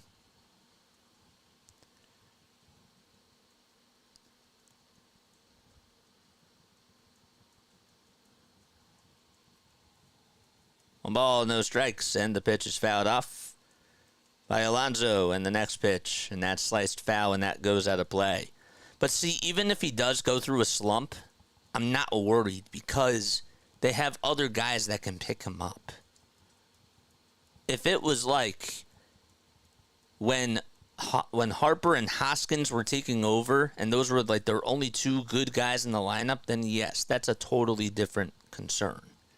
Because you need Trey to be the number one guy or to be another top-tier dog. This team has other guys that can just carry them. I'm talking about a super team, period. The Phillies have a super team. 1-2 pitch, and that's taken low and outside for ball 2. Ranger Suarez, Zach Wheeler, and Aaron Nola, along with a lights-out bullpen that they have, and a pretty solid lineup with Bryce Harper, Kyle Schwarber, Nick Castellanos, Alec Bohm, and Bryson Stott. They have a super team, man. 2-2 pitch, swing and a miss. And Alonso strikes out, and Hoffman gets the job done. That was big. He puts out the fire, and we head to the bottom of the 7th, all knotted up at 3 apiece. Yeah, you can remember 2011 was the last time. Yep. Exactly. Exactly correct. All right, time for Phillies trivia. I'm going to ask you a Phillies trivia question. If you get it right, you will hear this. If you get it wrong, you'll hear this. Okay. Do this one. Okay.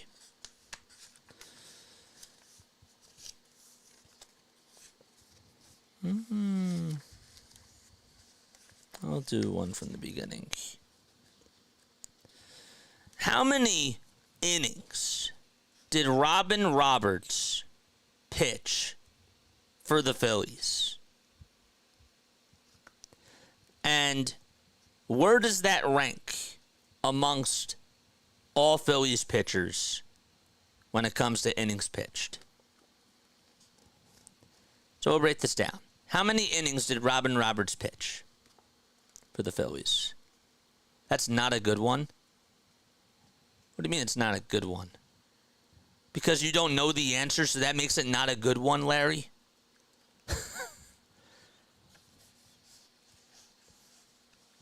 18. How many total innings did he pitch?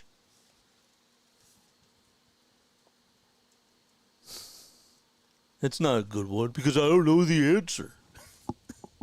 I have to stump you sometimes. Is it ranked second? No. Because you can't make a logical guess. Well, that's why it's a trivia question, dude. Because we have so many people that are on here, I have to make it tough somehow. 3,000, I'll give you that. I'll give you 3,000.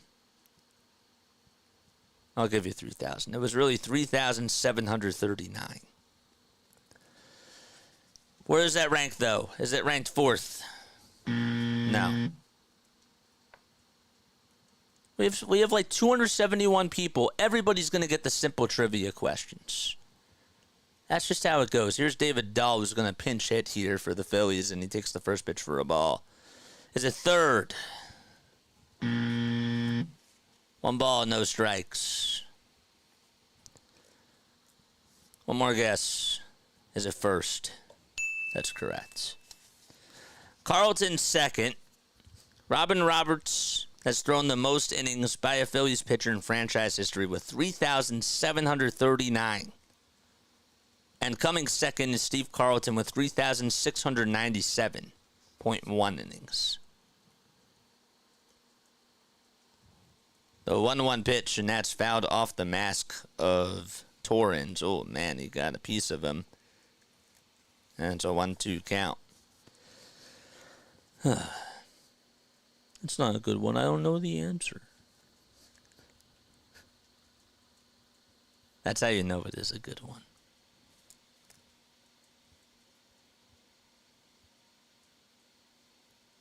Man. I love mocking people on here. It's fun. If I can guess, everybody can, for sure. The 1-2 pitch to Dahl, swinging a fly ball, hit out over towards deep right field, and that baby's gone. Taylor looks up, and now the Phillies retake the lead. David Dahl comes through once again. Punch, counter punch. Let's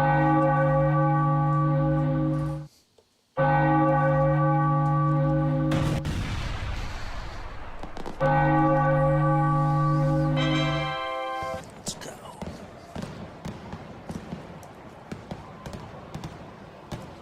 His second homer of the season, and he just got called up for Brandon Marsh as soon as he went on the injured list. And Mendoza's gonna pull the plug.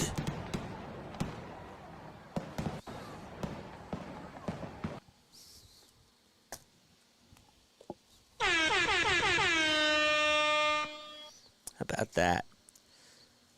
Rob had the balls to put in David Dahl to pinch hit for Rojas. How about that, man? I didn't know Rob had that in him. I did not know that Rob had that in him. David Dolphia. That's his nickname. That's his nickname, baby.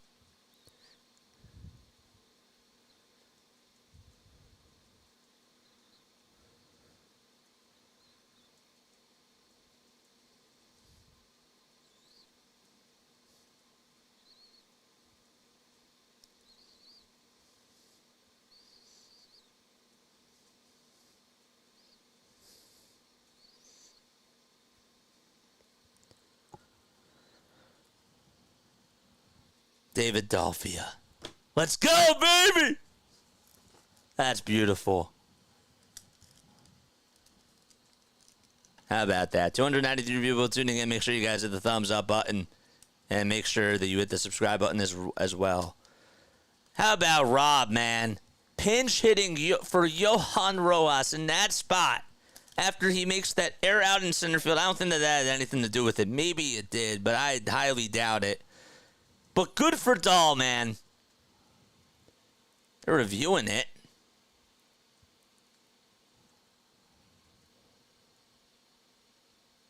What do you mean they're reviewing it? Love it, JJ. David Dolphia. Kyle Schwarber's up to bat. What do you mean they're reviewing it? That was a home run. Don't throw me off my game. The pitch, and that's taken outside for a ball. Why would they? Especially after they make a pitching change like that. That wouldn't happen. Jake Diekman is going to be pitching. He's gone 26 games this season, former Philly. And the pitch is taken down low for a ball. He was offsides, I told you. Wrong sport, Mike. You're joshing around with me. I love you, Mike. 2 balls, no strikes to Kyle Schwarber. And the next pitch, and that's taken on the outside edge of the plate for a called strike at the knees. That was a phenomenal move by Rob. Great move. The 2-1 misses low and outside for ball 3. Diekman this season against his former ball club. Well, he's done a pretty good job. He's gone 2 2/3. He's actually allowed 4 walks, which is not so good. The next pitch is fouled off. David Dolphia, you heard it first here, ladies and gentlemen. It's beautiful. Absolutely beautiful.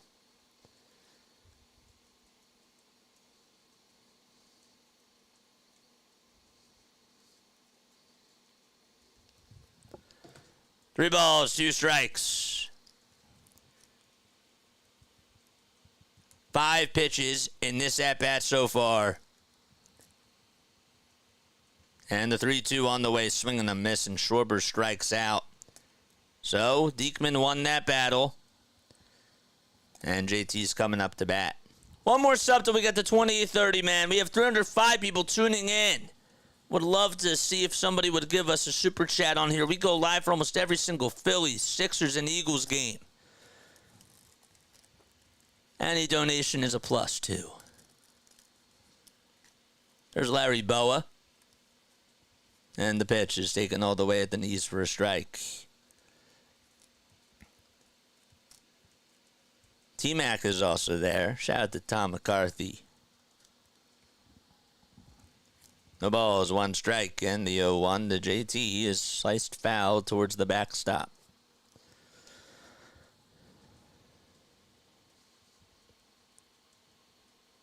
Phillies lead at 4-3. They won yesterday's game out in London by a score of 7-2. The balls and 2 strikes to Realmuto. Next pitch way off the plate and high as well.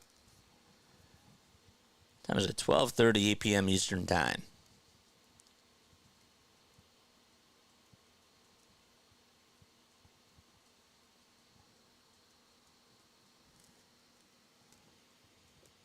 One ball, 2 strikes. 5 on the pitch clock. And the next one, that's grounded over towards the first base side, and the flip over to Diekman, and Diekman falls over the bag, but he records the out.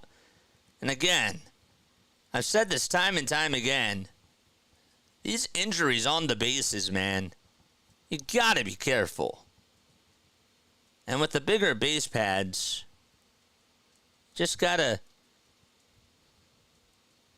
be careful, man. You really do. 2 outs now. Diekman says that he's okay, so the trainer's not even going to go out there.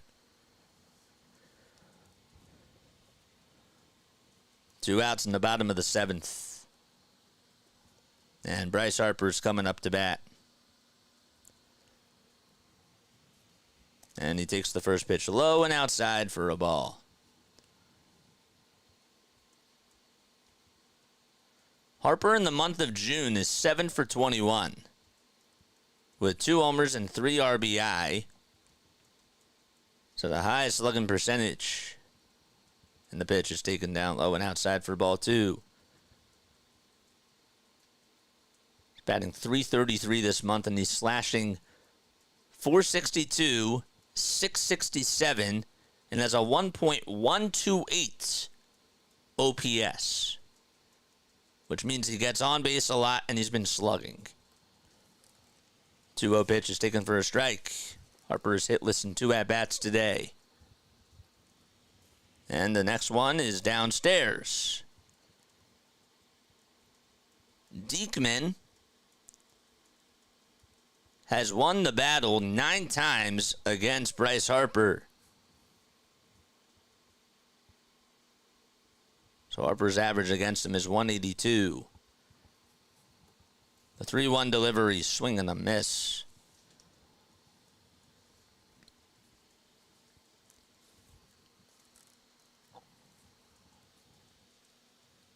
Base is empty, 2 outs in the bottom of the 7th, and the payoff is inside for ball 4, and Harper gets on via walk.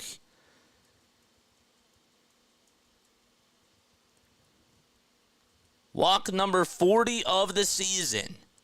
And how about this? That's his 999th career walk for Bryce Harper. Actually, I'm sorry. That's his because he walked earlier. So that's his 1,000th career walk.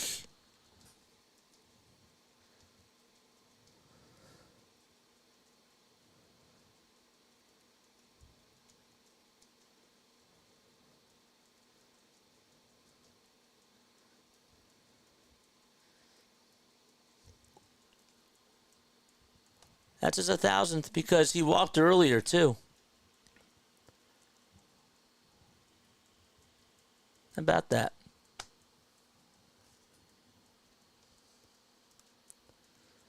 So what's that in centimeters? I don't know. But that's pretty impressive, man. And now this tweet's going to go viral. Because now everybody's liking it. I just had the stats pulled up. And guess what? That's walk number 1,000. Congratulations, Bryce.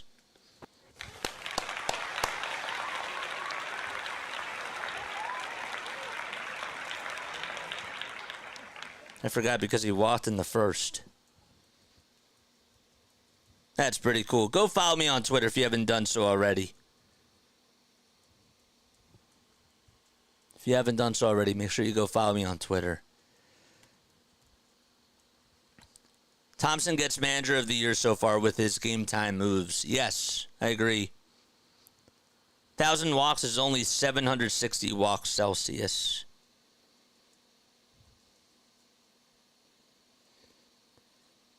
Scared of him. That home run was coming. Still is, says Vince Dixon. How about that, man?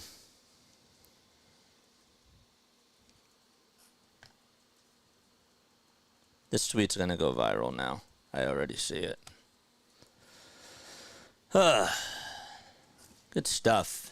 This is why we got to be active on the Twitter community, because when we provide stats like that, that's huge. And nobody else was talking about it. So guess what? Now it becomes a bigger thing because it's Bryce Harper. Reed Garrett in 24 games has a 3.19 ERA. And he's facing Alec Bohm here, and the pitch is fouled off.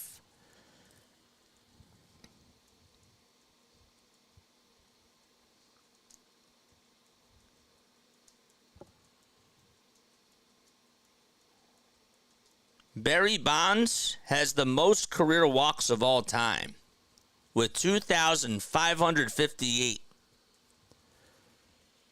Harper just got his 1,000th career walk, and the next pitch is in there for strike 2 at the knees.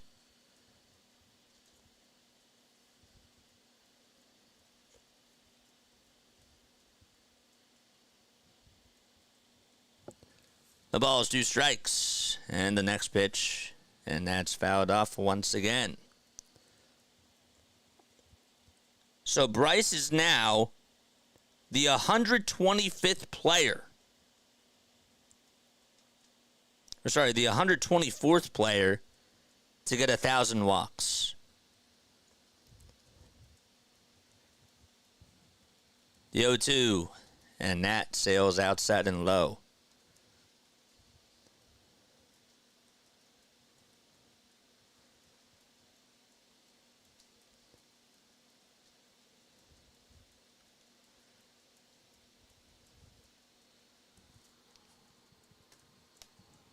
The 1-2 pitch, and that's a breaking ball that's in the dirt for ball 2.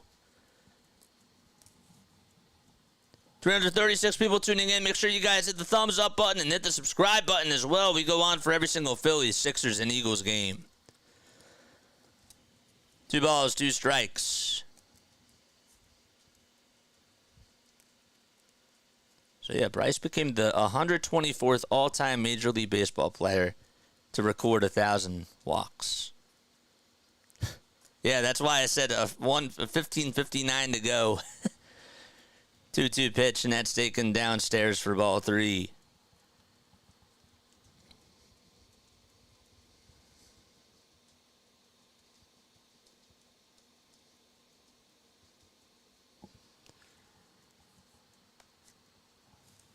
Three balls, 2 strikes. And the payoff pitch, and that's outside for ball 4. And Bohm draws a walk. Back-to-back walks allowed by the Mets pitching staff. And for Bohm,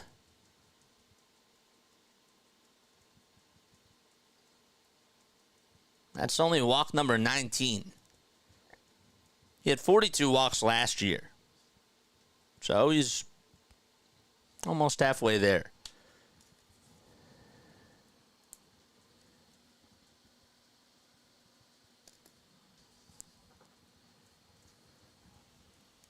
Two runners on, 2 outs in the bottom of the 7th for Nick Castellanos and the pitch, and that's in there at the knees for a strike.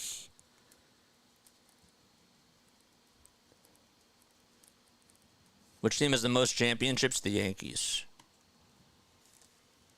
The ball is 1 strike to Castellanos. Reed Garrett on the bump. And the 0-1 misses wide for a ball. Make sure you guys go follow us on Twitter and on all the social media platforms. You can click the link tree. It's in the description down below. Yeah, there's a lot of stats, but guess what? Saves you from looking up stuff. That's why broadcasts are never going to die. That's why I do my research, man. Even on the go. The 1-1 inside and low for ball 2. But it also puts things in perspective. So the fact that he has 1,000 walks tells me that he has a great eye and he has a great IQ. 2-1 pitch, and that's fouled off towards the left side. That's also more walks than Mike Trout, but to be fair, Trout has gotten injured a lot over the years.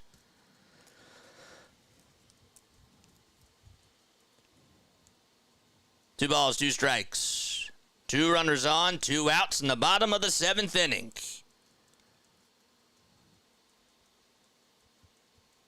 Here we go. Reed Garrett gets set and delivers from the stretch, and the pitch swing and a miss, and Castellanos strikes out as he goes fishing after a breaking ball. And the inning is over. David Dahl, though, able to give the Phillies the lead once again as he hits his 2nd homer of the season. And we head to the top of the 8th, 4-3, Phillies lead.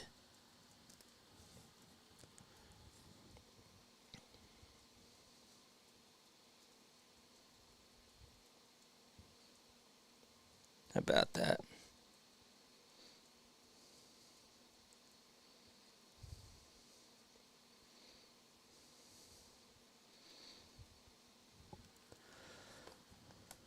Oh, David Dahl, though, sorry. I told you David Dahl is good. I had a conversation with you the other day. I told you that he's not a bad player, man. Told you.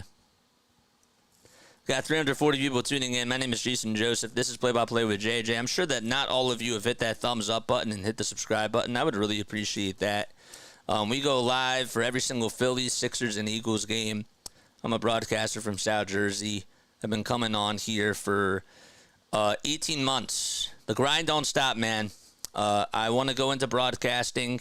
I wanted to take advantage of the new digital media airways and come onto YouTube and be able to form a really incredible community on here, and also be able to work on my play-by-play too, because this is the future. This is the future, and I really want us to just soak in how awesome this is going to be, because you guys are witnessing history, okay? You get to interact with a play-by-play announcer. This is the future. And you also get to form a really awesome community. Cable TV doesn't do this. Radio doesn't do this, right? You have people that are on here that do Manning Cast watch parties, and that's cool, and that's nice. But what about people who actually can't, watch the games, or people that actually, want to listen to a traditional play-by-play announcer while being able to interact? It's new. It's fresh. It's so cool. And we're taking over. We are. All of us. This is the future. Cheers to the future.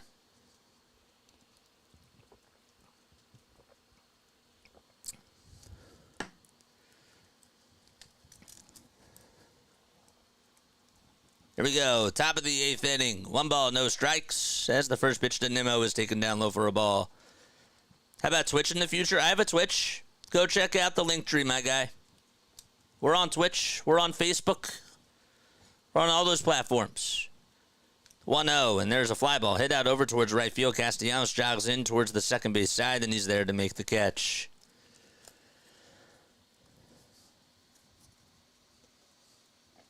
Nimmo flies out to right.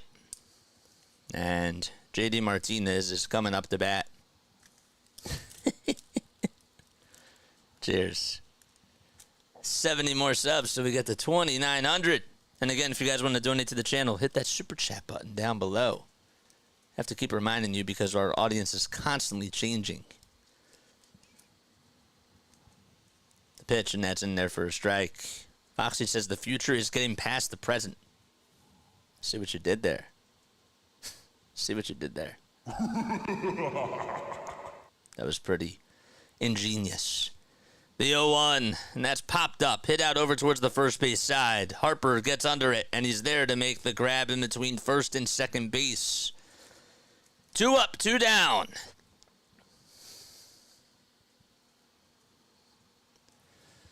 So Christian Pache comes in to play center field because David Dahl was the pinch hitter for Johan Rojas.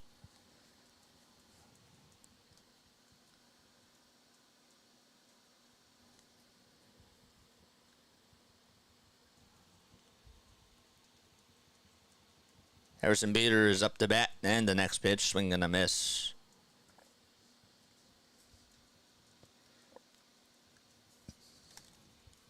Bader walked in his only at bat. The ball is 1 strike, and the pitch, grounder, rolled over to third base, played by Bohm, and he throws it over to first, and the inning is over.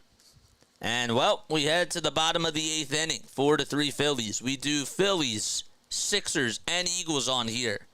Are you going to be doing this for the Eagles later this year? Of course, yeah, that's in the description. Phillies, Sixers, and Eagles. For sure, absolutely. The only time we won't be doing an Eagles game, of course, is when the Phillies are playing, if it's a meaningful game. Let Dahl pinch hit again. Well, it's not basketball, Larry. But yes, that'd be cool. Hit the bell icon, man. I just don't do the Flyers. And I will try to do some Flyers games next year. It is so hard, though, on a monitor to be able to call a hockey game. So, that's one of the reasons why I don't do it. And it's so, like, people don't understand that for a basketball season, I'm not saying that I can, like, reach out my vocal cords, but I'm just saying that that's when I have a lot of tea, right? Because this is just me naturally talking, right? For basketball, the pace is faster. And so if we're doing basketball and hockey and I want to do traditional play-by-play for both, it is hard. Because not only am I studying 2 different sports, but I'm also using my voice a lot every single night. You know? So, it's different. NFL games can be a 5-hour broadcast. It can be, but also there's a lot of downtime, right? It's not continuous action. You have breaks in between the plays. Hockey, it's just vroom, vroom, vroom. It's all so quick. Just tuning in from here in San Diego. Go Phillies, says Wayne. Bruce Wayne. No, what's up, Wayne? Wayne Watson, that is. What's up, Wayne? Wayne's here. Do we have a waning moon tonight? Or is it not at that point? I was thinking about Wayne, so. Yes. All right. Bottom of the 8th inning. Phillies lead it 4-3. It's Sosa, Merrifield, and Wilson that are due up. And the pitch is taken outside for a ball. Mundo Sosa is 1 for 2 today for Philadelphia. And the pitch is low and inside for ball 2. 2 balls, no strikes. Phillies lead it 4-3. 5 seconds left on the pitch clock. And the pitch to Sosa. And he flies this one out towards shallow right field. And on the run is Taylor, and he has room to make the catch in foul territory.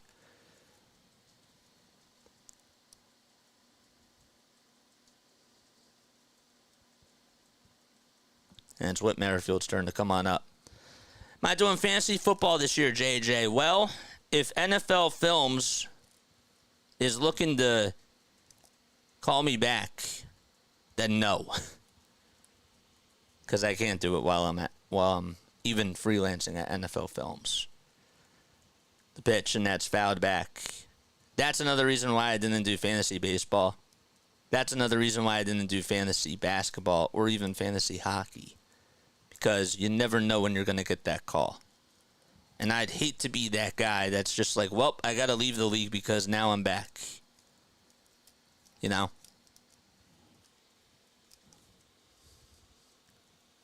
I'm not allowed to join a fantasy league if I'm working at NFL Films. Any fantasy league. The 0-1, and that's taken down the outside corner for a strike. It's tough. The 0-2 pitch. Here it is. Swing and a miss, and Merrifield strikes out. And there's 2 gone. And Wes Wilson's coming up.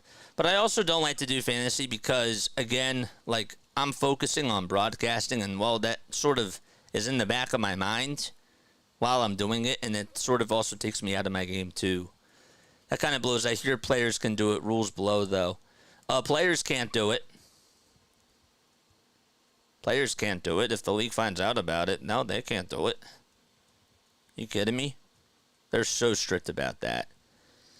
Bryson Stott will be pinch hitting for Wes Wilson as everybody is waving to his walk-up song.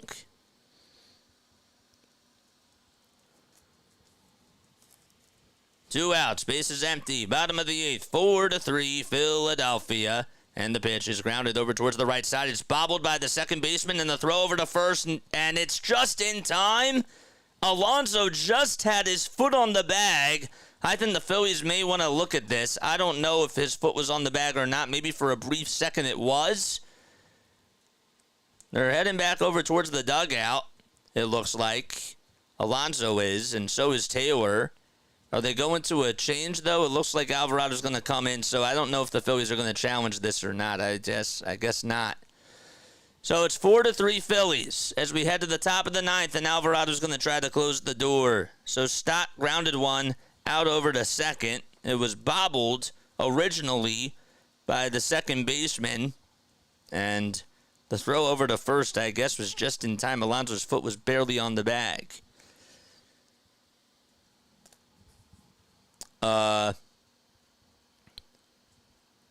What's up? They broadcasted on their X and all that, saying who they got what. Oh, who they got, like, yeah. Well, you can't. You technically can do it. You can't do it for money, though. But even still, there's offense about it because they especially would come at me because I'd be freelancing, right? And they just don't like that because they feel like that you can gain some sort of an edge. So, that's how it goes. Somebody else asked me another question. Make sure you guys hit the thumbs up button and hit the subscribe button as well. That way you'll know when I go live for a Phillies, a Sixers, or an Eagles game. Yeah. There was somebody else. Is broadcasting mainly freelance? Yes and no. Yes and no. It depends. If you're doing it for a college team, like a D1 school, maybe not. If you're under contract, like if you're doing it for college football, or if you're doing it for college baseball, like on the radio, then no, you're under contract with whatever station is affiliated with whoever calls their games. But if it's for like D2, D1, D2 or D3, then yeah, probably. Yeah, most of the time you are considered to be freelance there. So it's a fine line. It is. Inside trading. Yep. I like to give you guys the ins and the outs on the business because guess what? You guys don't know what goes on behind the curtain, and I think that it's interesting. And there are people that do tune in that are eventually going to want to be broadcasting too, just like me, and I got to be a role model for those people as well, you understand? So that's another reason why I do talk about these things, and I'm not afraid to shy away from these types of conversations because I want everybody to win. We're in the top of the 9th. And the pitch, and that's inside and low for a ball by Jose Alvarado. He's facing Tyrone Taylor, who was playing out in center field and just switched out to right field a couple of innings ago. On the go is CeeLo. Drop that link down below. CeeLo, what's up, man? On the go below sea level. What's up? No, I'm kidding. I'm joking. 1 ball, 1 strike as the pitch is fouled off. Alvarado looking to get his 12th save of the season.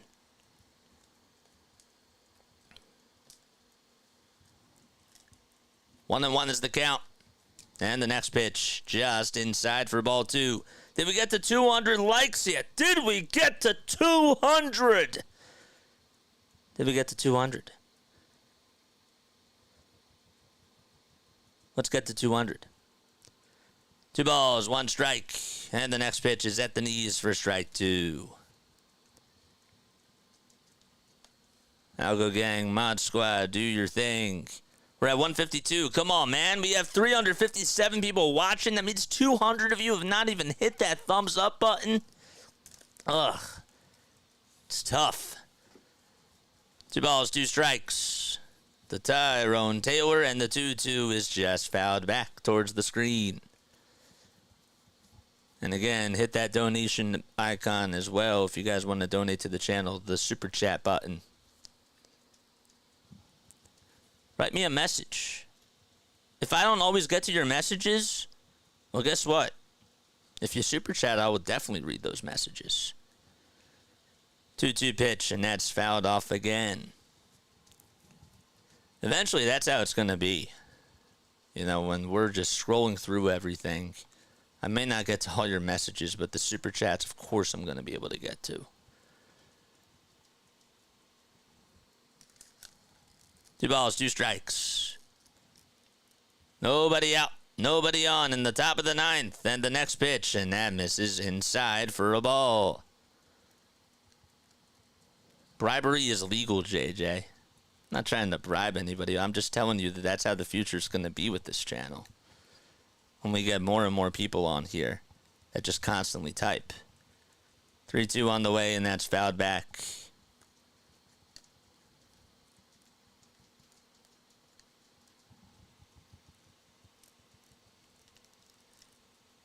The count is full. Nobody on, nobody out, and the 3-2 just misses inside, and Alvarado allows a leadoff walk. How about that? And that's how we start off the top of the 9th, so the tying run is aboard.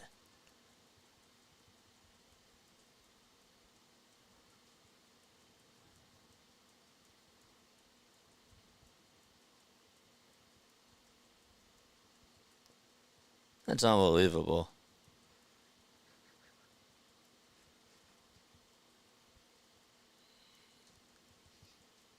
That's just his 11th walk that he's allowed this season.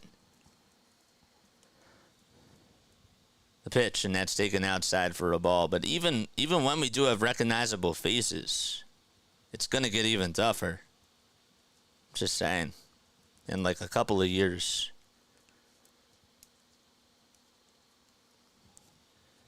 McNeil up to bat. Takes the first pitch for a ball. Second pitch of the at-bat coming up. Lefty on lefty. Who will win the battle? The pitch. Ground ball. And it's hit past the diving stop of Stott into center field for a base hit. Pache gets to it. And going over to third is Taylor. And McNeil just got it by Bryson Stott. Wow. And Mets fans standing up in London. That just squeaked right by him. Was a diving stop towards his left side, and he just could not get to it.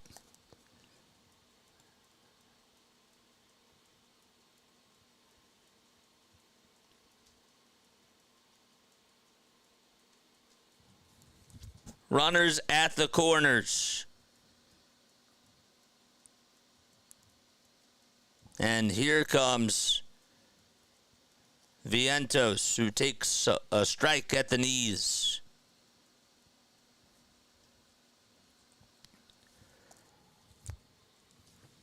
Tying run at third. Vientos up to bat. He walked in his pinch hit appearance, and the 0-1 is just fouled off, and it's an 0-2 count. It was fouled off of JT, and he has to sort of catch his breath. Alvarado, 29 years old, 245 pounds, 6'2". He's looking for strikeout number 30 on the season.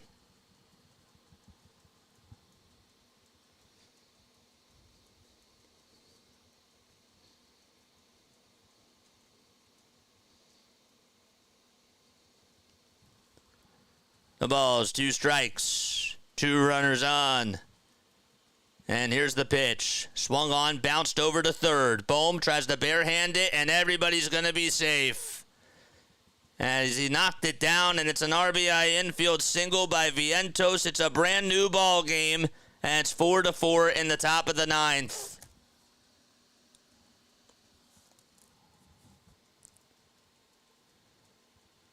It was a high bouncer hit over towards the third base side. I thought Bohm was going to try to let it bounce foul. He took a gamble over there, and he sort of knocked it down with his bare hand. He probably should have just fielded it with the glove. I think he was thinking about just trying to throw it in one motion towards home plate, but he wouldn't have had time.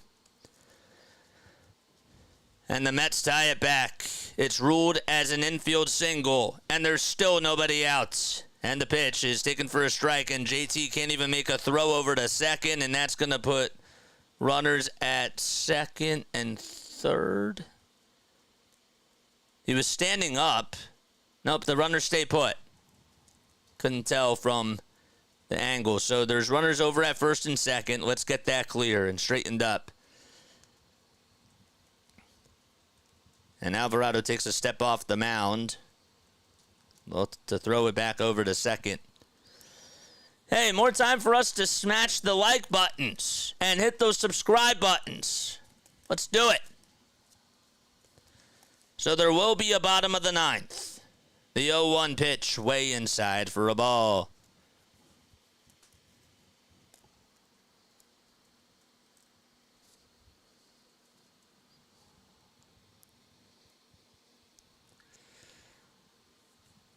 One ball, 1 strike to Luis Torrens. And the pitch misses low again for ball 2.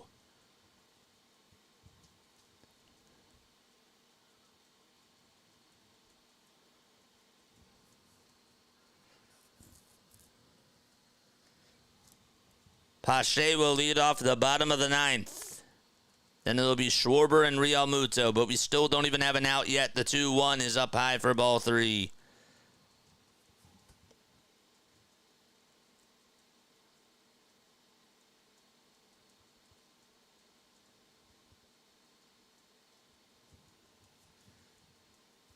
That's just the second blown save of the season by Alvarado, and the 3-1 misses inside, and that's going to load the bases. With still nobody out. And Lindor is coming up to bat. Mets fans on their feet out in London. And Caleb Cotham is going to go out there to try to calm his pitcher down.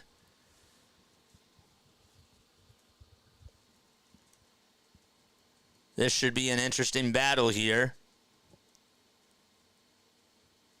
Lindor is 5 for 12 versus Alvarado. We have bases loaded with nobody out. And Iglesias will be pinch running over at second base. That'll be for Vientos.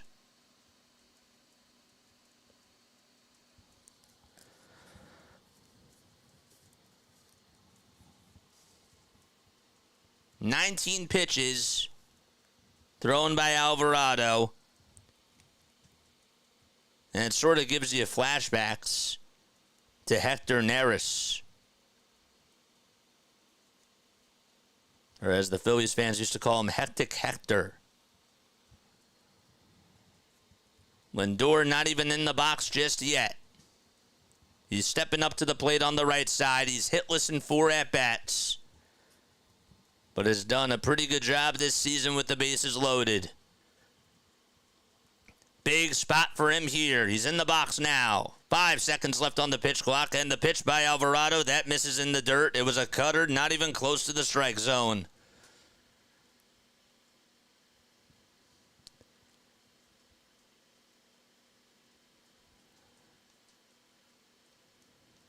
Lindor with the bases loaded is 0 for 5 this season with 4 runs scored. And time is called really quickly by JT.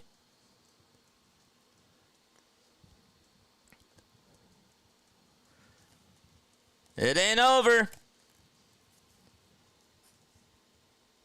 That's how it goes, man.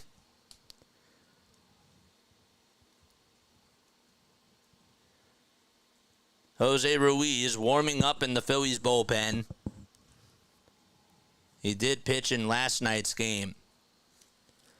384 people tuning in. Make sure you guys hit the thumbs up button, hit the subscribe button as well. Stu Sherwater's going to go break the conversation between Real Muto and Alvarado.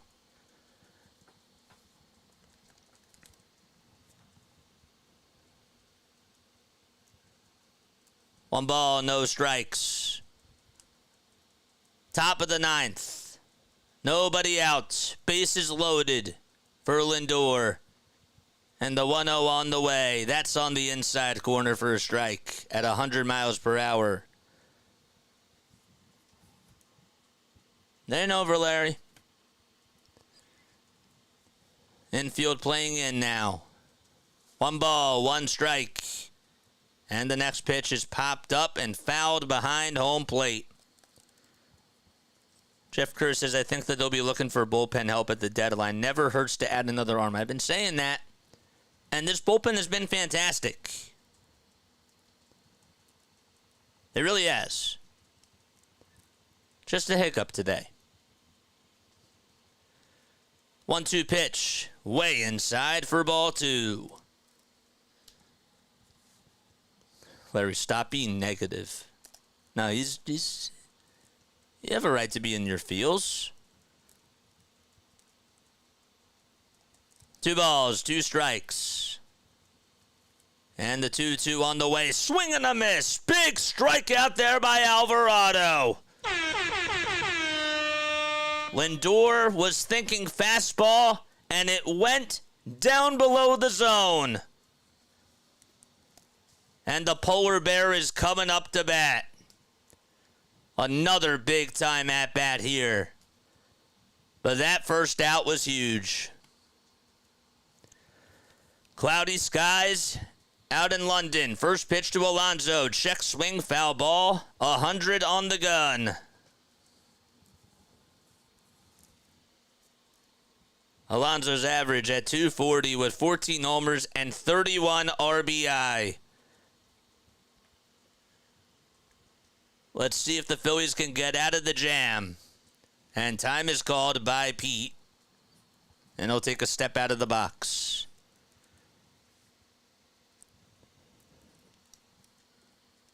Nothing and 1 is the count. 1 out in the top of the 9th inning. Here we go. And the pitch. And that's just inside for a ball.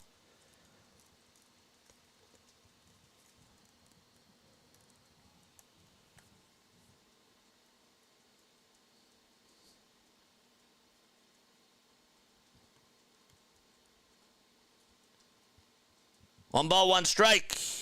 Alvarado kicks, delivers, and the next one just barely misses inside.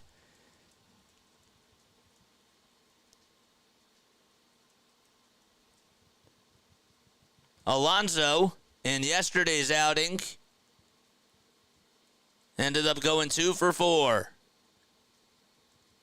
The 2-1, and that's fouled off to make the count now 2-2.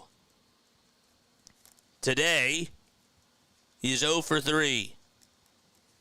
He did walk, though, in the 6th.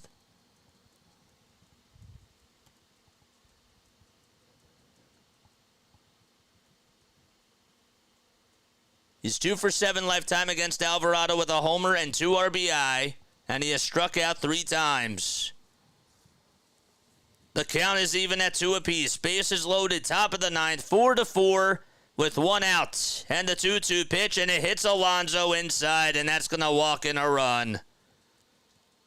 And the Mets take the lead on the RBI hit by pitch by Pete Alonso. And Brandon Nimmo is coming up to bat. McNeil scores, and heading over to third now is Iglesias. Torrens is over at second, Alonso's at first, and Iglesias now at third. And up to bat is Nimmo, who takes a strike on the outside edge of the plate at 100.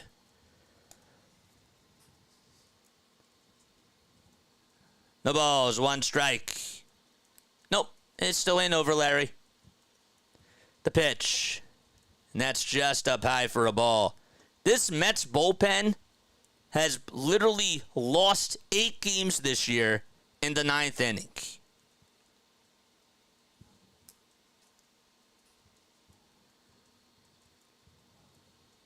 The 1-1 pitch, and that's going to get away from JT. It's a pass ball, and coming in to score is Iglesias, and it's now 6-4 New York on the pass ball.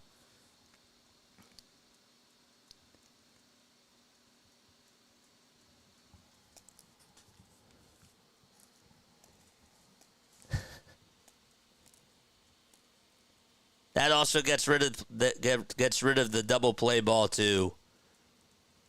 JT couldn't hang on to it. He should have just turned the glove over towards the other side. That was all JT. The 2-1 pitch, and that's in there for a strike. Kane, I didn't see you yesterday or the other days when the Phillies were winning. Where were these comments then, my guy? 2 balls, 2 strikes. 1 out in the top of the 9th. 6-4 Mets lead it, and the next pitch is outside for ball 3.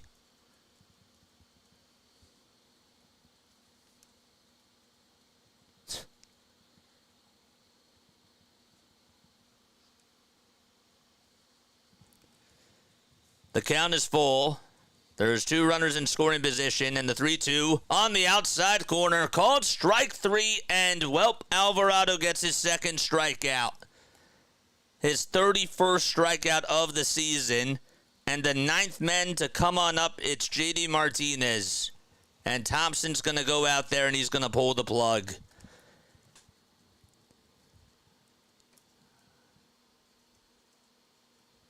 All right, make sure you guys hit the thumbs up button. We got a pitch and change as JD Martinez is going to come on up to hit. All right, hit the thumbs up button, hit the subscribe button as well. Turn on the notification bell icon, and that way you'll know when I go live. Look, we're all emotional, but please keep the chat clean. You're absolutely right. Absolutely right, hardcore for all. And look, mods, I trust you. If people aren't behaving in the chat, you know what to do. This is the best bullpen in baseball, just not today. Correct. Correct.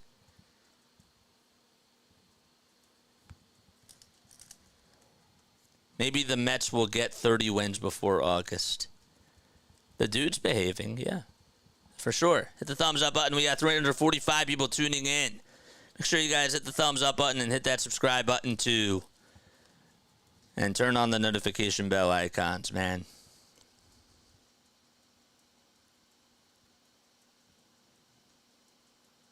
How many games this year have we actually said that the bullpen is blown it for the Phillies? This is the first time. The first time. And yet somebody's on here in the chat saying that this is why the Phillies bullpen is not going to go far in the playoffs.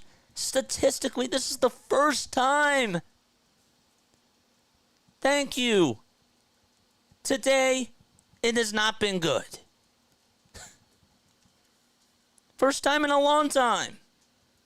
They have to be perfect. They have to be. They have to be perfect. Jackie, to be fair, though, it's been like that all day. It's not just against Alvarado, though.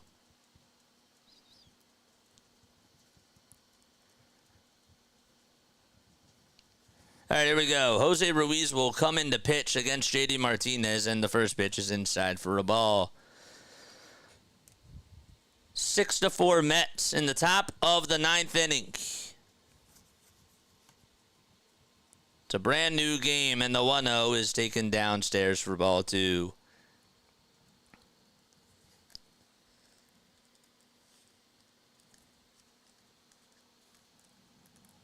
It ain't over.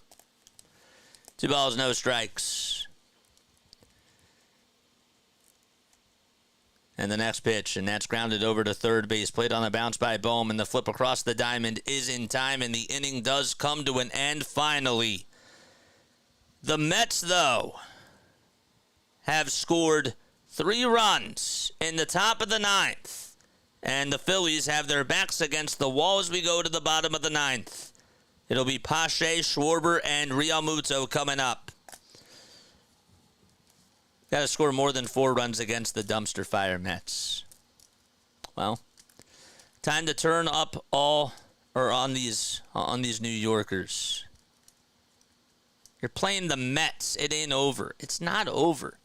All right, guys, the cast is over. I'm gonna head on out. That's it. That's all she wrote. I actually have to get packing, and I will catch you on the next one. Just kidding. I'm staying for the bottom of the 9th.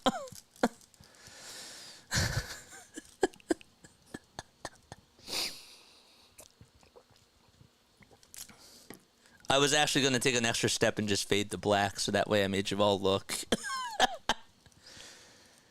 No, Larry, I said that Diaz is on the IL. I said that before. Bye, Larry can do it. Mike, I thought that you were my number 1 guy. Thought you were the number 1 guy. You were on my number 1 list. And now you're saying number 2 should do it? Not funny, JJ. Of course I'm going to do it. I just like to have fun with y'all. Yes, we do. Yes, we do. For sure. We do meet next weekend.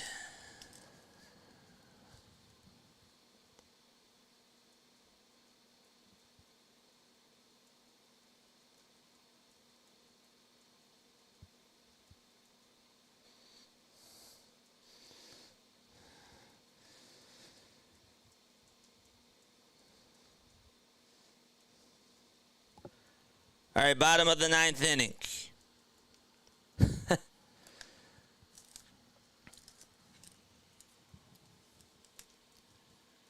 I believe that it's going to be Reed Garrett that's pitching the bottom of the 9th. So he's on an inning and a third. He has 2 strikeouts and 1 walk allowed.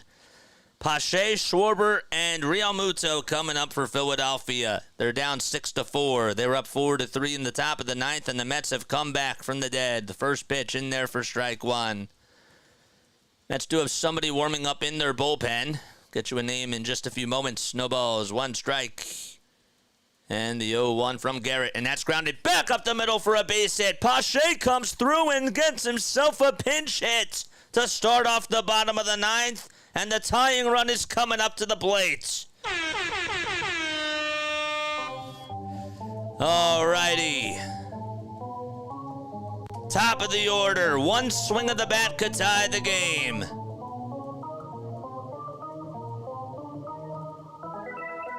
George! Make sure you guys hit the thumbs up button, baby. 5 seconds left on the pitch clock. Here's Kyle Schwarber. Tying run up to bat. And the first pitch is outside for a ball. Oh, Asia. What's up, Asia? How you doing?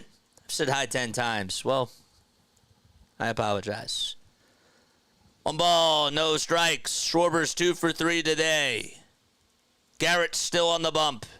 And the 1-0 to Kyle Schwarber. Check swing, did he go? And the third base umpire says yes. Looked like it was at the knees on the inside corner, too, but It was a strike anyways. 1 ball, 1 strike to Kyle Schwarber. And the next pitch, it's popped up, hit out over towards foul ground. Third baseman is going to give it a look, and he makes the catch, and that is McNeil for out number 1. And JT is coming up to bat.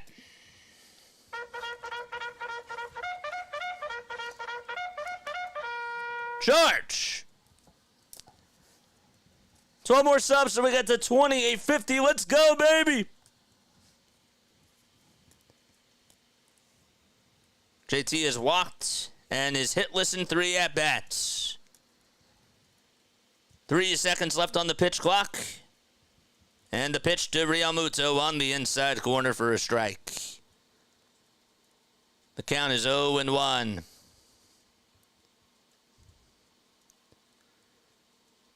Harper waits in the on-deck circle. Just try to give him a chance. The 0-1 to JT is sliced foul towards the third base side.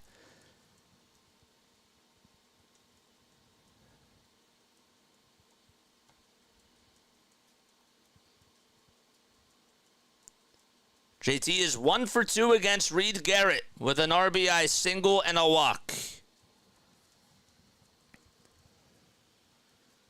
0-2 is the count. 5 seconds left on the pitch clock. And the 0-2 to JT, it hits him. And that's going to put runners over at first and second base. And now Bryce Harper's coming up to bat as the Philly fans are standing up.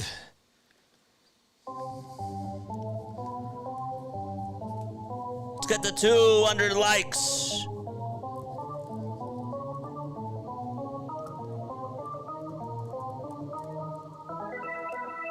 Charge. Who's jinxing? We're not jinxing. We're just getting excited. And now we have a pitching change as Mendoza's going to go to the bullpen. And we have a brand new guy coming on in. All right. Make sure you guys hit the thumbs up button, hit the subscribe button as well. Turn on the notification bell icons as we have another pitching change in this ball game. We have 402 people tuning in. My name is Jason Joseph. This is Play-by-Play with JJ. Hit that thumbs up button. Hit the subscribe button as well. Harper's coming on up to bat. And he's the walk-off run. Tying run is at first.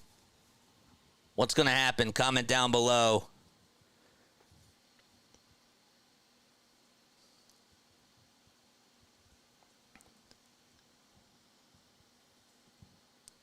We need the swing of his week. The swing of the month. Yes, that'd be really cool. Oh, the game's over.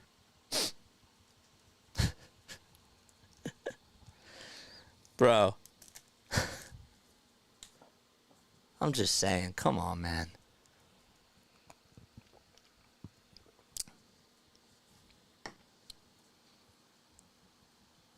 Don't forget to add the exclamation point to the charge.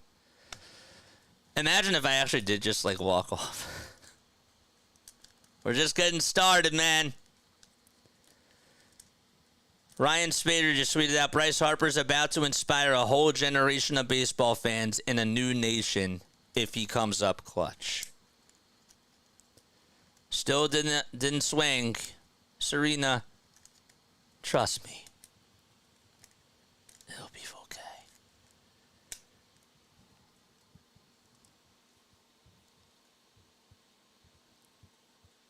Here we go. Bottom of the 9th. 2 runners on. With 1 out, and Smith will be pitching for the Mets. It's Drew Smith, who has a 2.53 ERA. Plus, it's my job as a broadcaster to be kind of excited. So, I'm sort of doing my job, too. Here we go. 2 runners on. 1 out in the bottom of the 9th. And the pitch to Harper, swung on, lined into right field for a base hit. 1 run's going to come on in to score. Ashley Pache holds up over at third. Just want to make sure I get that clear. I thought Pache was rounding third, but he stayed put. And the bases are loaded as Harper comes through, and now Mr. Clutch is coming up. And that's Alec Bohm. Man, Harper sent a rocket out to right field. It just bounced in front of Taylor, and the bases are loaded.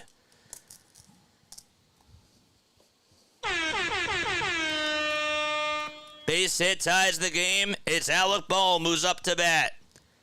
First pitch to Bohm. Takes it all the way for strike one.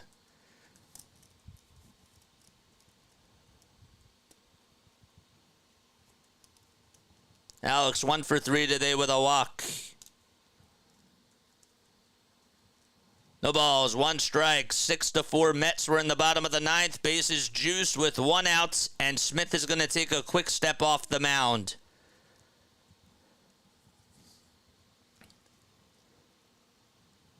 And it looks like JT is going to have Garrett Stubbs come in to pinch run for him over at second base. So if the game gets extended, Stubbs will be catching. 454 people watching. Make sure you guys like and subscribe, baby. The ball is 1 strike to Alec Bohm. And the pitch to Bohmer. Up high for a ball.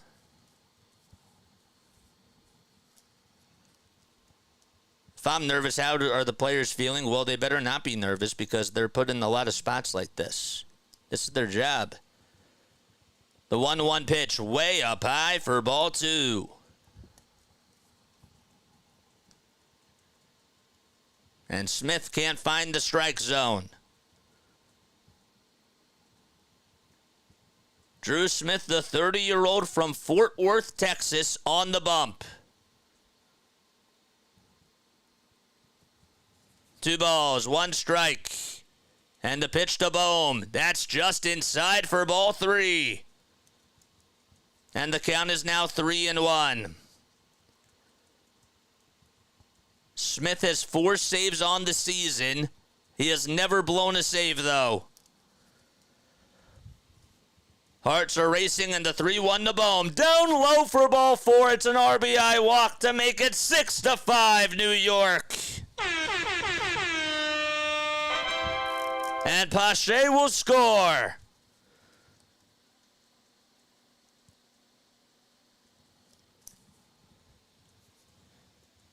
All right, we have another timeout called on the mound.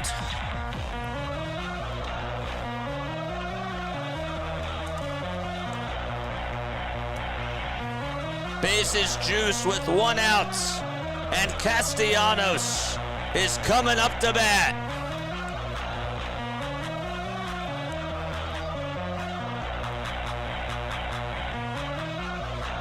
Everybody's going to go back to their spots now.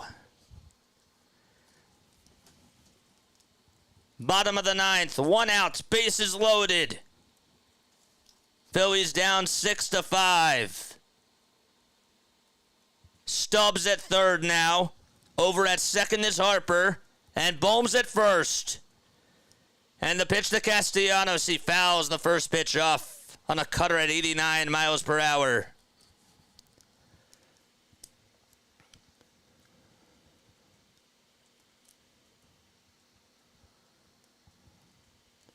One out in the bottom of the ninth. No balls, 1 strike. And the pitch to Casti. And he fouls that one off. Another cutter at 90 miles per hour. Nick is 1 for 4 today. He had a home run in yesterday afternoon's game to help the Phillies win 7-2.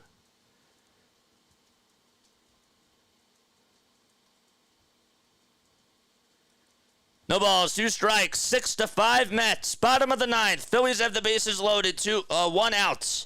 And the 0-2 to Casti, and he just fights it off. Nick, lifetime with the bases loaded, has 7 grand slams, 103 RBI, 36 hits, and 119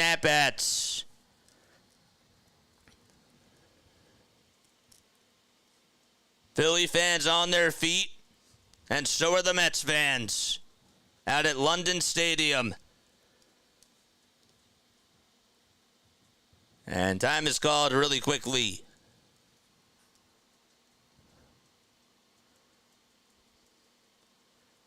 Castellanos lifetime against Drew Smith. 1 for 5 with 3 strikeouts. The 0-2 to Castellanos. Swung on. Broken back ground ball. And tagging the bag out for 1. At the plate, there's 1 to throw to first in time for a double play. It was an excuse me swing that was hit to Torrens, and Torrens injures himself. He'll end the ball game. He was the hero. And, well, the Mets hang on and win in a thriller of a ball game against the Phillies. Torrens got banged up. It was a little excuse-me swing by Castellanos. Torrens tagged home plate to get the force runner out, and he just threw it over to first to get Castellanos to end the ball game. So the Mets hang on and win by a final score of 6-5. Torrens is up, and he's on his feet, and that's how the game ends. That's wild. Absolutely wild. So the Mets win, and save number 5 was made by Drew Smith. That's going down as a 2-3 double play to end the ball game. What a game. And what a series, man. Crazy. That was wild. Phillies lose by a final score of 6-5. And they split the series against the Mets. And they'll be back in action on Tuesday. Not the result that we wanted, obviously. Bullpen had its problems today. What a game, though. To me, that was a fun game. I know that we have a lot of Phillies fans in the chat. I like good baseball games. I thought that was a great game. I really do. Not the way that we wanted it to end. Castellanos grounds into a 2-3 double play to end the game. And that's how things wrap up. All right, I have got to get going, okay? I'm going to Brigantine with my family. I got to pack up, and I got to get on out of here. We won't be on Tuesday or Wednesday, but we may be back on Thursday, all right? I love each and every one of you. I hope you all have a great rest of your day. Phillies do lose to the New York Mets. They're now 45-20, and I will catch you all on the next one. I love you guys. All right, I'll see you soon.